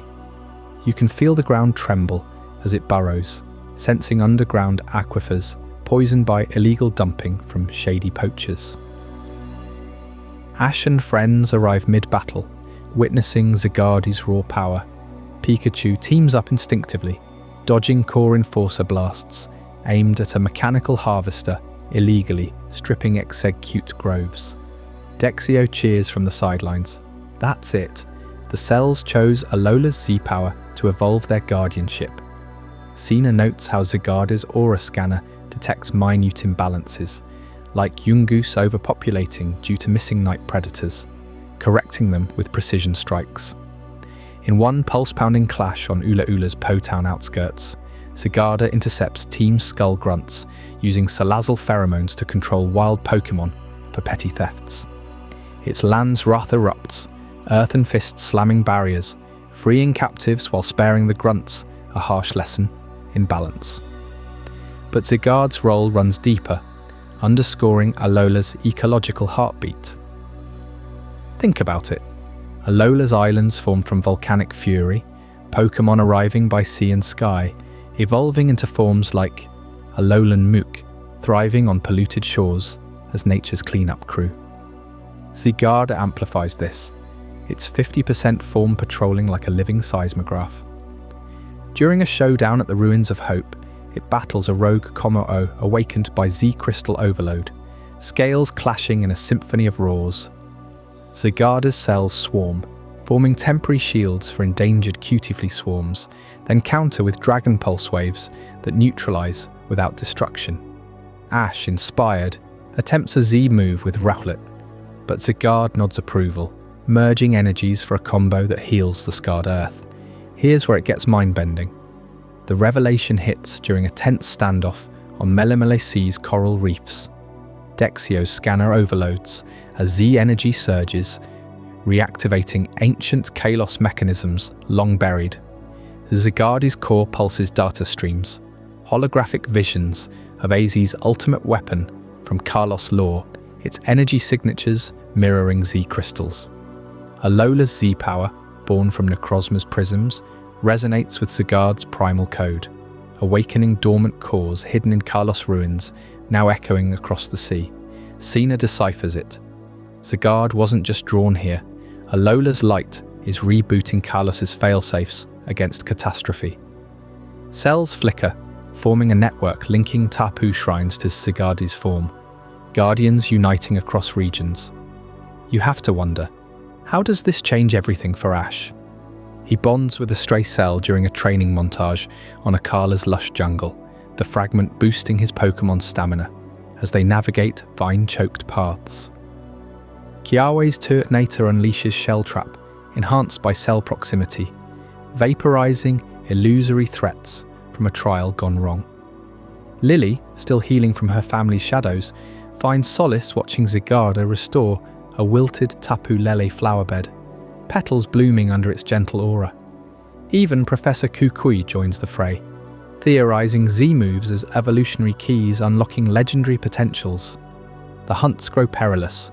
Poachers, tipped off by black market Z-crystal dealers, deploy heavy machinery on Pony's vast Pony Canyon, unearthing a hidden core. Zygarde 50% descends like judgment, coiling through geysers, its extreme speed blurring into a green streak that dismantles rigs with surgical land's wrath spikes. Dexio and Sina flank it, their Kalos tech syncing with Alolan Z-rings for hybrid scans, pinpointing the core's activation sequence. Ash leaps into the fray with Incineroar, their combined might toppling a rampaging Steelix proxy, controlled by the poachers. Victory reveals the core's inscription, ancient Kalos script warning of order disrupted by Light's Thief, tying back to Necrozma's banishment. As Zygarde disperses partially, cells embedding into Alola's ecosystems. Like silent sentinels, the group reflects on Melemele's sandy shores at dusk. Tapu Koko silhouettes against the sunset, approving the new alliance. Dexio and Sina pledge ongoing vigilance, their hunt evolving into guardianship. But Zygarde's awakening isn't a finale, it's a warning. Z-Energy's reactivation hints at larger convergences, Kalos mechanisms humming faintly across the waves. What you're witnessing is Alola reconnecting not just regions, but Pokémon World's primal duties, ecological balance as sacred tradition. Zygarde enforces it fiercely. In Mali City's gardens, cells curb Rattata overbreeding. Off Route 8's waters, they purify toxins, endangering wishy-washy schools. One heart-stopping moment unfolds when a massive earthquake, aftershocks from ultra rifts, threatens Konekone City's harbours. Zygarde reforms swiftly, anchoring fault lines with earthen barriers, saving fishing fleets as Lana's Poplio cheers from afar. Sophocles geeks out over the science, calculating cell replication rates boosted 300% by Z-Power, while Mallow experiments with Zygarde-inspired smoothies that enhance Pokémon recovery. Kiawe spars with its shadow style, his Z-move clashing against holographic pulses, forging respect. Even Team Rocket stumbles in, their mechs attracting cells that dismantle them comically, Wobbuffet saluting the orderly eviction. This guardianship peaks in a multi-front battle, poachers ally with rogue ether remnants, unleashing synthetic beasts on the Vermilion Plains. Zygarde 50% weaves through chaos, core enforcer piercing illusions, cells forming a living web that traps invaders. Ash's class unleashes Z-moves in unison, Gigavolt Havoc, Hydro Vortex, Inferno Overdrive, synced to Zygarde's rhythm, a spectacle of light and order, restoring the plains bloom. Dexio logs it all. Alola's Z-power didn't just pull Kalos here, it's evolving us all. Sina smiles. Hidden cores awakening, means Zygarde's network spans worlds now. As stars wheel overhead, Zygarde vanishes into the earth, cells vigilant. But hold on, because this surge of power propels our heroes toward their greatest challenge yet. Up next in the path to the Alola League, Ash faces trials that test not just strength, but the very traditions Zygarde defends. How will he claim his shot at champion glory amid rising stakes? You won't want to miss it. With Zygarde's cells finally harmonized and Alola's ecological balance restored, the islands turn their gaze to a new horizon, one that would crown the region's first true champion on the snow-capped peak of Mount Lanakila. You see, after all the trials, the Ultra Beasts, and the shadowy cores from distant Kalos, Professor Kukue stepped up with a vision that changed everything. He declared the inaugural Alola Pokémon League right there on that majestic mountain, the highest point in the region, where the air bites cold against the tropical warmth below. This wasn't just another tournament, it was the pinnacle, the moment Alola's Island Challenge evolved into a grand stage for the world to witness, promising to anoint the very first champion of these sun-kissed shores. Think about what that meant for trainers like Ash. He'd come to Alola as an outsider, handed a Z-ring by Tapu Koko itself, battling through kahunas and captains on Melemele, Akala, Ula Ula, and Pony. But now, with the league announced, every hard-won Z-crystal felt like a stepping stone to history. Kukui, that barefooted professor with his boundless energy, didn't hold back. He rallied everyone at the Pokémon school, from Lana's fishing tales to Kiawe's fiery resolve, announcing that Mount Lanakila would host the finals, its summit echoing the ancient volcanic forces that birthed the islands themselves. The first champion wouldn't just be a title, it'd symbolise Alola's reconnection to its roots, blending the ritualistic trials with competitive fire, all under the watchful eyes of the Tapu Guardians. As qualifiers kicked off, the energy across the islands was electric, pun intended for Sophocles. Trainers poured in from everywhere, locals who'd mastered Z moves, visitors drawn by whispers of sparkling stones and ancient light. Ash, of course, charged ahead, his Pikachu sparking with that unbreakable spirit. You could feel the stakes rising with each match. The semi-finals turned brutal, testing not just power, but heart, the kind forged in Alola's traditions. And that's where Ash faced off against his fiercest rivals yet. First up, Gladion. That silver-haired enigma, always cloaked in shadows from his Ether Paradise days, unleashed Silverly, a beast engineered from type, Null's unstable legacy. Showdown? Snow whipping around Mount Lanakeela's arena, Silvali's multi-type adaptability shifting like a chameleon in chaos. It shrugged off Pikachu's Thunderbolt, then countered with a blazing multi-attack infused with fire from a stolen memory drive. Ash didn't flinch. He called on his Roulette, now evolved into Decidueye, whose arrow quills pierced the storm. But the real turning point? Lycan Rock, Ash's midday form Rockwolf, tapping into its Zed move, splintered storm shards. Rocks exploded in a continental crush, slamming Silvally back. Gladion pushed hard, his voice steady, but eyes fierce, commanding a last-ditch Rimbombi swarm. Yet Ash's team, Incineroar stepping in with a malicious Moonsault Z move, overpowered them. Silvally fell, and Gladion nodded in respect, a rare crack in his armor. Ash advanced, but you knew that battle scarred the snow deeper than most. Not done yet. The other semi-final pit Ash against Guzma, the Team Skull boss who terrorized streets with his punk swagger. Guzma's Golisopod, that hulking crustacean with its first impression guillotine claws, dominated early. It sliced through Ash's Melmetal like paper, poison jabs landing heavy in the blizzard. Guzma laughed it off, trash-talking from the sidelines. "This league's mine, twerp. Alola bows to Skull." But Ash adapted, just like in the Island Trials. Pikachu dodged with Iron Tail, setting up for a Gigavolt Havoc Z move that lit the peak like a Thunder God's wrath. Golisopod tanked it, retaliating with a Razor Shell that nearly ended things. The crowd, classmates, kahunas, even Lusamine watching from afar, held their breath. Ash switched to Naganadel, his poison Dragon Star from Ultra Space Adventures, whose Dragon Pulse clashed in mid-air explosions. Finally, Incineroar clinched it with a cross-chop that shattered Golisopod's defenses.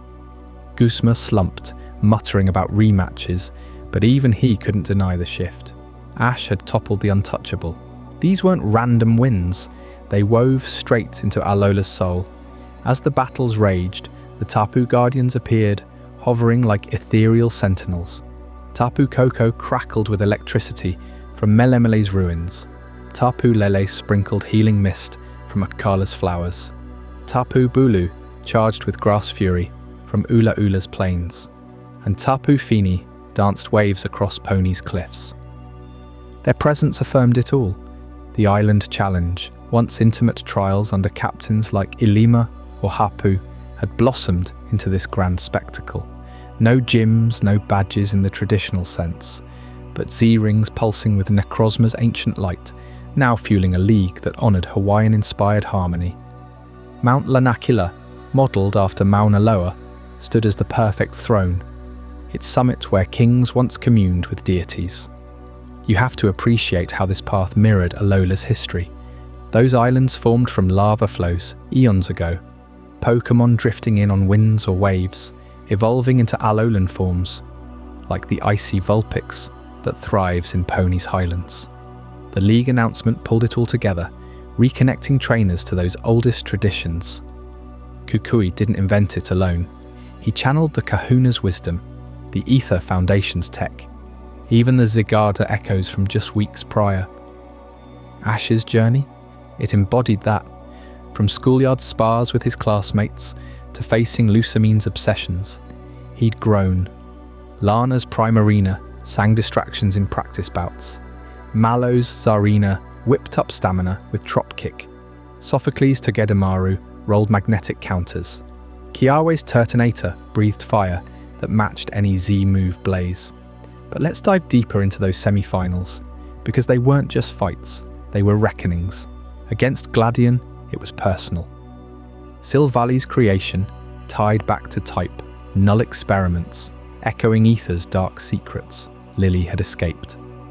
Ash's victory freed something in Gladion, paving his own redemption arc. Then Guzma, his Golisopod represented Skull's raw chaos, invasive like the mongooses that inspired Yungoos, disrupting Alola's balance. Beating it showed Ash mastering the island's wild heart. Each clash highlighted Z-move's power, that crystallized light from Necrozma's shattered body, forged into rings by Tapu blessings. Pikachu's Z-poses electrified crowds. Incineroar's dark lariats shook the arena. Spectators from Konikoni City's markets to Paniola Ranch cheered, feeling the pulse of Lahaina's old sugarcane fields in every roar. And the Tapu, their spectating was no coincidence. These guardians, born from folklore akin to Hawaiian Akua, had tested Ash since day one. Tapu Koko zapped him awake on the beach. Layla healed his wounds mid-trial. Now, at the league's cusp, they validated the evolution. Trials were personal rites. The league made them communal, a spectacle drawing the world like Zygarde's cells drew Dexio and Cena. Imagine the symbolism: snow atop volcanoes, Z-power clashing with modern rivalry, all reaffirming Alola as Pokemon's bridge to primal roots. Ash's path wasn't solo glory though. His mum Delia watched from the stands, Pikachu's cheeks puffing in exhaustion after every bout. Classmates formed his pit crew, sharing malasadas for energy, analysing replays under starry skies. Even rivals like Hao, with his ever-smiling Decidue, pushed qualifiers to the edge. The league format, 8 players, double battles in finals, mirrored Alola's 4 islands, each semi-final evoking a trials theme. Gladion's was Steel Resolve, Guzma's Poison Grit. Ash emerged undefeated, but battered, his team a tapestry of evolutions. From Rowlet's Hoodwinks to Narganadel's Stingers, each bond deepened by Alola's laid-back yet fierce vibe. This crescendo built on everything before. Post-Zygarde, with Ultra Rift sealed and cores dormant, peace allowed focus. Kukai's announcement, weeks earlier, had sparked qualifiers across islands. Melemele's beaches hosting swims with Lana's Poplioervos. Akala's trails burning with Kiawe's charger bug swarms. Ula Ula's nights hid Sophocles' Vicavolt raids. Pony's drifts carried Hapu's Mudsdale charges. Ash qualified top seed, but the semi-finals tested his mettle like never before. Silvali's adaptability forced switches. Golisopod's bulk demanded precision. Victories came narrow, each reversal a lesson in harmony. Pokémon and trainer as one, Z-ring glowing like Necrozma's lost prism. As the Tapu shimmered in approval, you could sense the islands holding their breath.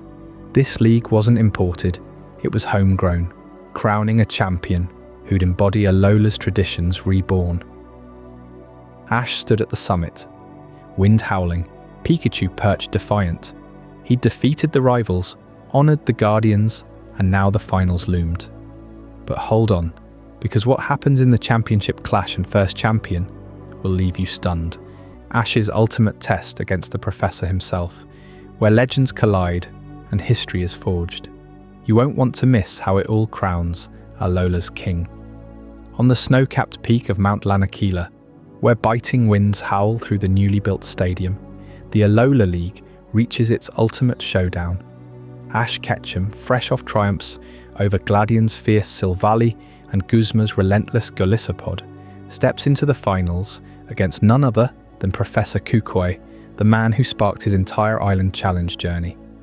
This isn't just a battle for the title of first champion. It's the clash that fuses Alola's raw traditions with the unbreakable bonds Ash forged here. You can feel the tension building, can't you? The crowd roars as Pikachu sparks on Ash's shoulder. Eyes locked on Kukui's Incineroar, the heel Pokémon coiled like a predator ready to strike. Kukui, ever the showman with his wrestling-inspired flair, grins wide under the stadium lights. He's no ordinary foe. As Alola's Pokémon researcher and the driving force behind this league, he's mastered Z-moves like few others, drawing from the same ancient Z-power that Tapu Koko gifted to Ash way back on Melemele Island. Remember how Kukai's passion ignited Ash's growth? Now that mentor faces his protege in a battle that unleashes every ounce of their shared knowledge.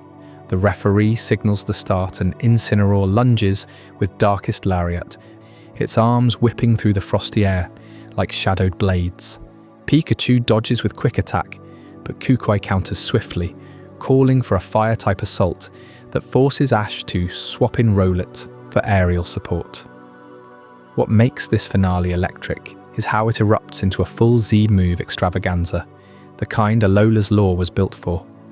Kukui strikes first, slipping on his Z-ring and striking the pose. Incineroar glows with malicious Moonsault Seed, flipping skyward in a blazing inferno that crashes down like a meteor. The impact shakes the arena, sending shockwaves of heat that melt nearby snowdrifts. Ash doesn't flinch. He pulls out Lycanroc, his midday form loyalist, and channels Rock-type Fury with Continental Crush. A massive boulder infused with Z-power hurtles forth, colliding mid-air in an explosion of stone and flame. The crowd gasps as debris rains down, but neither Pokémon yields. This is Z-moves at their peak, echoing the prismatic power of Necrozma's shattered body that birthed these crystals eons ago. You have to admire Kukai's strategy. He rotates to his trusty Primarina, the elegant singer from Akala's waters, and unleashes Oceanic Operetta. A swirling vortex of water Z-power engulfs the field, threatening to drown everything in its path. Ash responds with Incineroar of his own. No, wait. He goes bold with Torracat evolving mid-battle pressure into his personal firebrand. But it's Pikachu who steals scenes, zipping through the deluge with Iron Tail strikes that part the waves. The professor laughs it off, praising Ash's growth, but you sense the stakes. Kukai's team embodies Alola's diversity. From volcanic fire to serene seas, each Z-move a nod to the island challenge, trials Ash conquered under captains like Kiawe and Lana. As the battle intensifies, both trainers empty their arsenals. Kukai's Venusaur, traded from distant regions, but honed in Alola's grasses, summons Bloom Doom, roots exploding from the icy ground in a verdant assault. Ash counters with Melmetal, his Steelix-like behemoth, forged from Melton hordes, clashing with a Gigantamax-sized Snipe Shot Z that pierces the floral barrage. Sparks fly, literally, as Melmetal's massive form absorbs hits only to retaliate with raw metallic power. But Kukai's no slouch. His crab brawls in with all-out pummeling, fists blurring in a Z-boosted frenzy that hammers Melmetal back. Ash recalls, sweat beading on his brow, and sends Rowlet for a desperate aerial Z-move, Sinister Arrow Raid. The owl Pokémon vanishes into shadows, reappearing as a barrage of phantom strikes that clip Crabrawls hard. Here's where it gets personal. Kukui reveals his ace, Tapu Koko itself, the electric guardian of Melemele, summoned not as a fighter, but to empower Incineroar for an electric Z-move twist. No, Kukui sticks to his roster, but the air crackles with guardian energy, as if Alola's deities approve this spectacle. Ash's school friends cheer from the stands. Lana, Mallow, Sophocles, Kiawe, Lily, all waving banners, their voices a chorus blending with the ancient winds. Pikachu returns, battered but unbreakable, facing Incineroar one last time. Kukui goes for the kill with Inferno Overdrive, a fire Z move that engulfs the field in hellish flames. Ash matches it, striking the Z pose with Pikachu. Gigavolt Havoc. Lightning erupts in a cataclysmic storm, Pikachu becoming a bolt god, surging through the blaze unscathed. The collision is apocalyptic. Fire and thunder rage, the stadium trembling as Z-power peaks, reminiscent of the ancient war against Necrozma, where kings and Tapu wielded similar might. Incineroar roars, pushing back with sheer willpower, but Pikachu's speed tips the scale. The electric surge overwhelms, slamming Incineroar into the ground with a thunderous boom. Dust settles, the referee raises the flag, Ash wins. Pikachu leaps into his arms, exhausted but triumphant. Kukui rushes over, pulling Ash into a bear hug. "You did it, buddy, Alola's first champion, but victory hits deeper than trophies." As confetti falls and the league celebrates, Ash stands there, Pikachu on his shoulder, gazing at the horizon where Melemele's beaches meet Akala's volcanoes. Tears well up, not from fatigue, but pure emotion.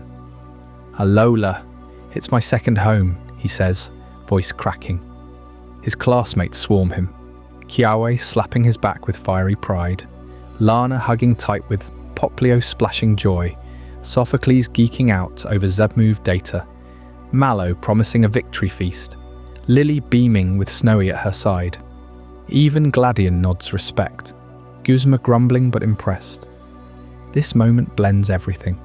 The school friends who became family, the ancient powers of Z-rings and Tapu that tested them, the island challenge that rebuilt traditions over gym battles. Alola didn't just give Ash a title, it wove him into its tapestry of harmony, where trainers grow through community, not conquest alone. The emotional peak swells as the Tapu Guardians descend. Tapu Koko leads, its electric shell pulsing approval, joined by Lele, Bulu and Fini. They circle the stadium, showering Z-Power blessings that light the night sky like auroras. No words needed. These deities, born from Alola's prehistoric myths, affirm the new era. Zygarde's cells, still humming from earlier threats, pulse in sync, while ultra wormholes flicker faintly in the distance. Speaking of which, post-league peace settles swiftly. Lusamine, redeemed through the Lily's courage, reports from Ether Paradise. Ultra space stabilizes, no more rampant beasts, the rifts close under Guardian watch. Necrozma's light fragments at rest. Dexio and Cena depart, Zygarde retreating to its Kalos roots, but Alola's Z-Power lingers as a bridge between worlds.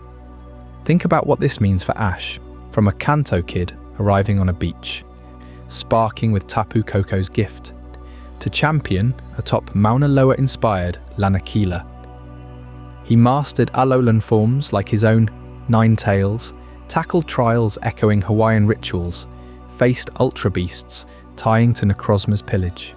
Every Z move in that finale, Gigavolt Havoc's capstone, traced to sparkling stones raining from the stars.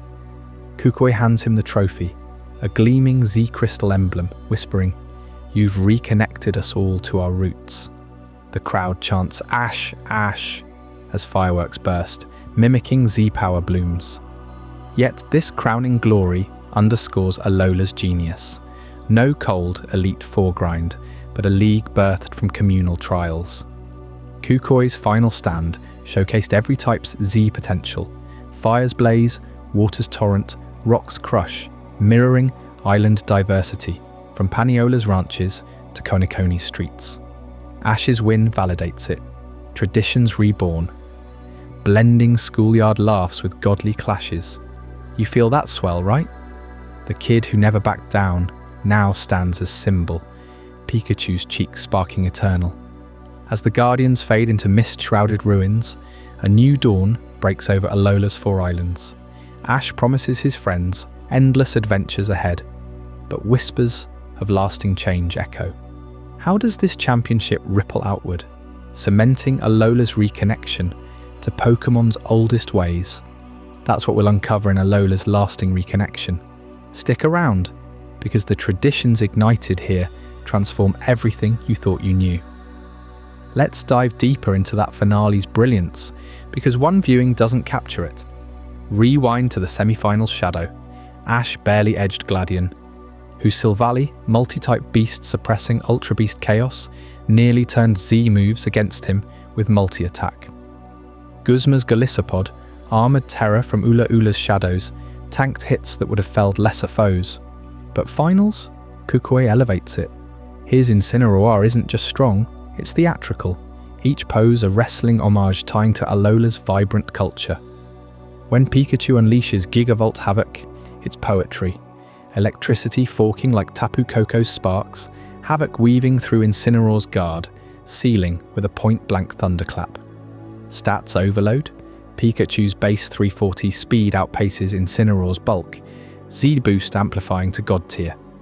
Emotionally, it's Ash's arc crystallized. Alola has second home hits when he thanks his class post-win. Lana's trials taught resilience, Kiawe's fire passion, Mallow's grasses nurture, Sophocles' gadgets ingenuity, Lily's trials family bonds, ancient powers, Zadrings from Tapu echoing the youth who aided Guardians against Light's thief. Nebby's Solgaleo form watched from afar, a cosmic nod. Post-league, Ultra Space's calm feels earned. No more wormhole-spewing beasts like Pheromosa or Buzzwole. Guardians bless with aerial dances, Z-Aura bathing the league site, hinting ecological balance restored.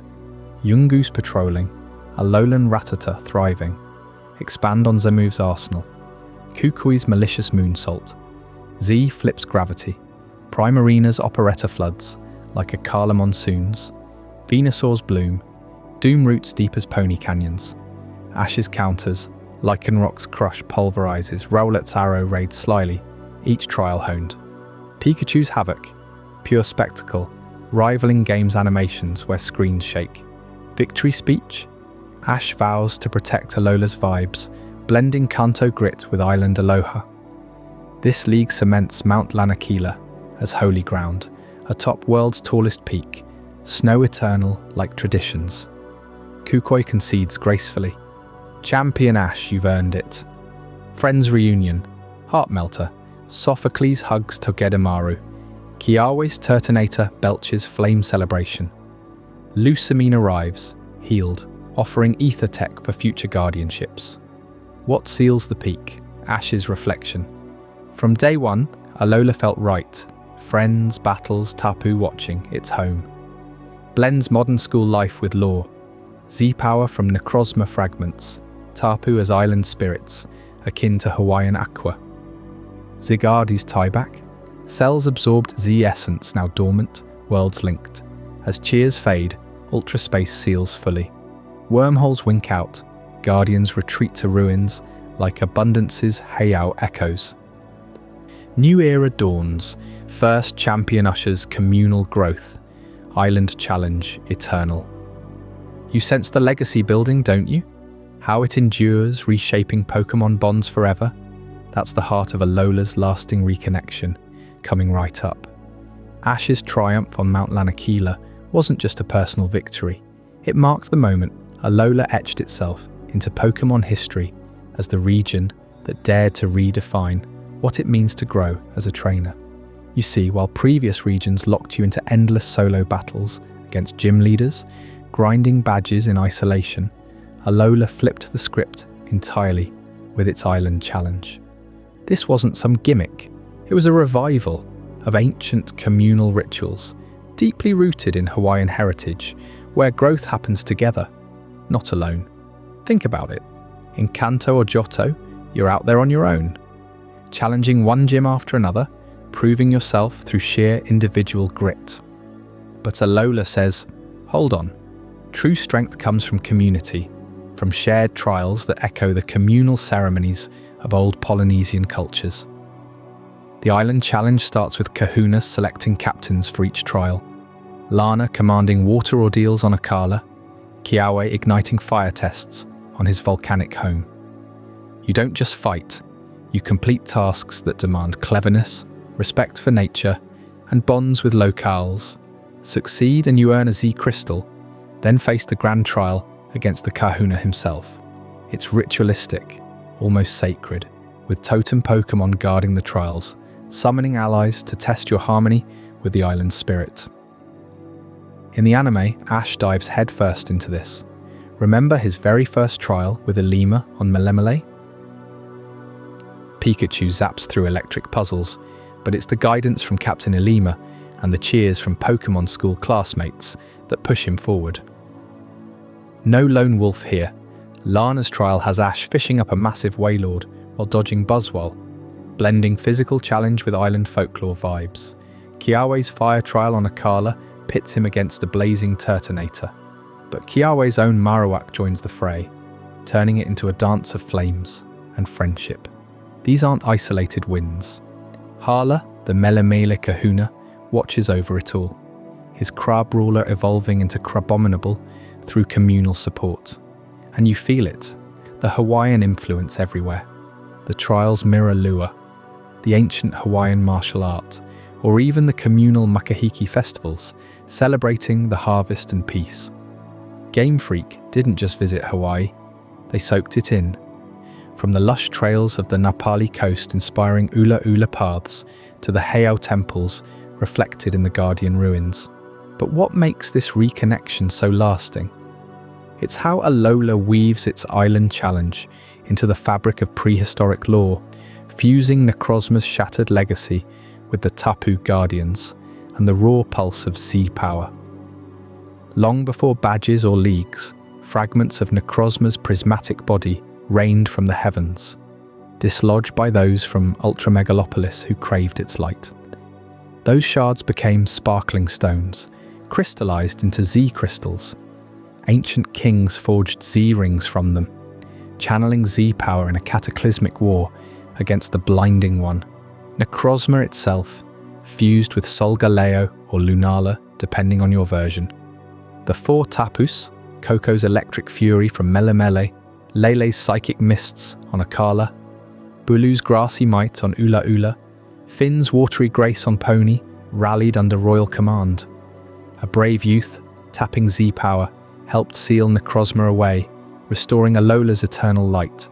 Islands rose from volcanic fury, Pokémon migrated on winds and waves, and Zygarde's cells even drifted in, empowered by that same Z energy. This isn't backstory fluff.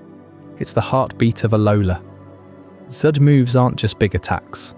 They're echoes of that primal reconnection, letting any Pokémon unleash godlike power once per battle. Tapu Koko gifts Ash his Z-Ring right at the start, sparking his journey. In the games, you feel the weight when you first invoke Tapu Lele during a trial. Its mist shielding you as if the ancients approve. The anime amplifies it. Ash's class masters Z moves together. From Sophocles' electrified Gigavolt Havoc to Mallow's grassy Bloom Doom.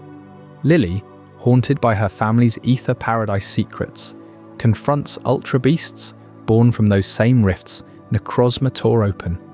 Gladion's Silvally, engineered with type, Null Tech, taps into Z power against Nihilego.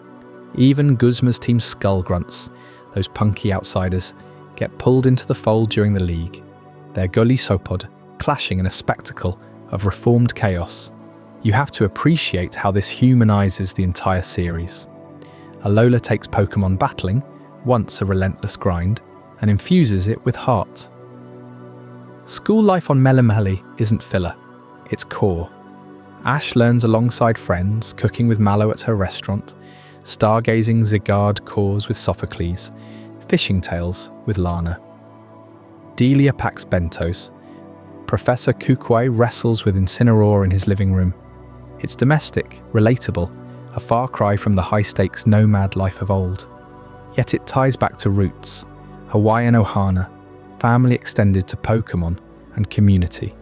The ruins of abundance, mirroring Pukahola Heiau, host tapu rituals. Paniola Ranch evokes real cattle drives on Haleakala. Konikoni City's bustling markets nod to Lahaina's immigrant sugarcane history. Alolan forms like the icy Vulpix or electric Raichu show evolution as adaptation, not conquest. Pokémon thriving in harmony with invasive species tales, like Yungoos hunting rats by day. Now fast forward to that league finale you just witnessed. Ash versus Kukui isn't solo glory, it's Alola versus the world. Kukui's Incineroar pulls malicious Moonsault, but Pikachu's 10, Euro Volt Thunderbolt, supercharged by Z-Power, counters with ancestral might. The Tapus appear in the sky, approving their first champion. Ash doesn't jet off to the next region. He stays, promising to defend Alola, his second home. This legacy, it paves the way for future regions to innovate on traditions. Galar's Gym Challenge adds spectacle with Dynamax, but echoes Alola's communal hype. Paldea's treasures of ruin guardians nod to Tapu lore. Even Hisui's ancient vibes in legends, Arceus trace back to this prehistoric reconnection. But here's what hits deepest. Alola reminds us why we fell in love with Pokémon. Not for the power fantasy, but for the bonds, the stories whispered on trade winds. The Island Challenge proves you don't need 8 gyms to grow. You need rituals that honour where we came from. Necrozma's light, once stolen, now shines through every Z move, every Tapu silhouette against the moon. Ash's class, scattered yet united, carries that torch. Imagine the ripple, trainers worldwide rethinking their paths, blending competition with culture. What if I told you this isn't the end? Alola's reconnection doesn't just wrap Ash's arc, it redefines the series' soul, setting the stage for traditions that endure beyond any championship. Stick around, because the final truth about how Alola truly bridged the past and future is about to unfold, and it might just change how you see every region forever. Let's dig deeper into why this matters so much to you as a fan. You've battled through Unova's tournament twists or Kalos's mega evolutions, but Alola dares to ask, what if growth was a festival, not a fight? Take Kiawe's trial again. Ash rides a Charizard through lava flows, syncing with Kiawe's own fiery spirit. It's not about outpowering, it's resonance, or Lana's underwater showdown, where Poplio evolves mid-trial, bubbles bursting like ancestral chants. These moments build emotional layers. In the games, failing a trial isn't game over. You reflect, return stronger with island wisdom. The Necrozma fusion, pure genius. Ultra Sun and Moon reveal how its prism warped realities, birthing ultra beasts like Kartana slicing pony groves, or Pheromosa racing Ula Ula knights. Ash's team seals the wormholes, Nebby evolving into Solgaleo, roaring light back into the world. Its mythology alive, Tapu Bulu charging ruins, horns summoning vines like Hawaiian legends of nature spirits. Z power pulses through Zygarde, its 50% form slithering to protect ecosystems, Dexio and Sina bridging Kalos lore seamlessly. Alola humanizes trainers too. Kukui, masked as the masked royal, embodies passion over perfection. Olivia unearths fossils with rock-solid resolve. Hapu plows fields before her pony grand trial. No arrogant elites here, just folks living aloha, sharing stoke. The anime's 146 episodes flesh this out. The Guardians Challenge has Tapu Fini testing resolve. Z-Move Masterclass unites the squad. Even villains like Lusamine redeem through love for Clefairy like Cosmog. This legacy echoes forward. Scarlet and Violet's terrestrial phenomenon, Z crystals on steroids, crystals shifting types like Alolan adaptations. Kitakami's festivals in DLC, pure island challenge vibes. Alola proved traditions evolve, humanizing Pokémon for a new era. You've journeyed with Ash from Pallet Town beaches to Alolan shores. Now as Pikachu naps under palm shade, you realize reconnection isn't conquest, it's returning home. But the biggest revelation on Alola's ultimate gift to the series? That's coming right up, and it'll leave you rethinking every badge you ever chased. What did you think of this journey? I'd love to hear your thoughts in the comments below. If this changed your perspective or taught you something new, consider subscribing for more mind-expanding content. And if you know someone who would find this as fascinating as you did, share it with them. These are the kind of conversations that matter.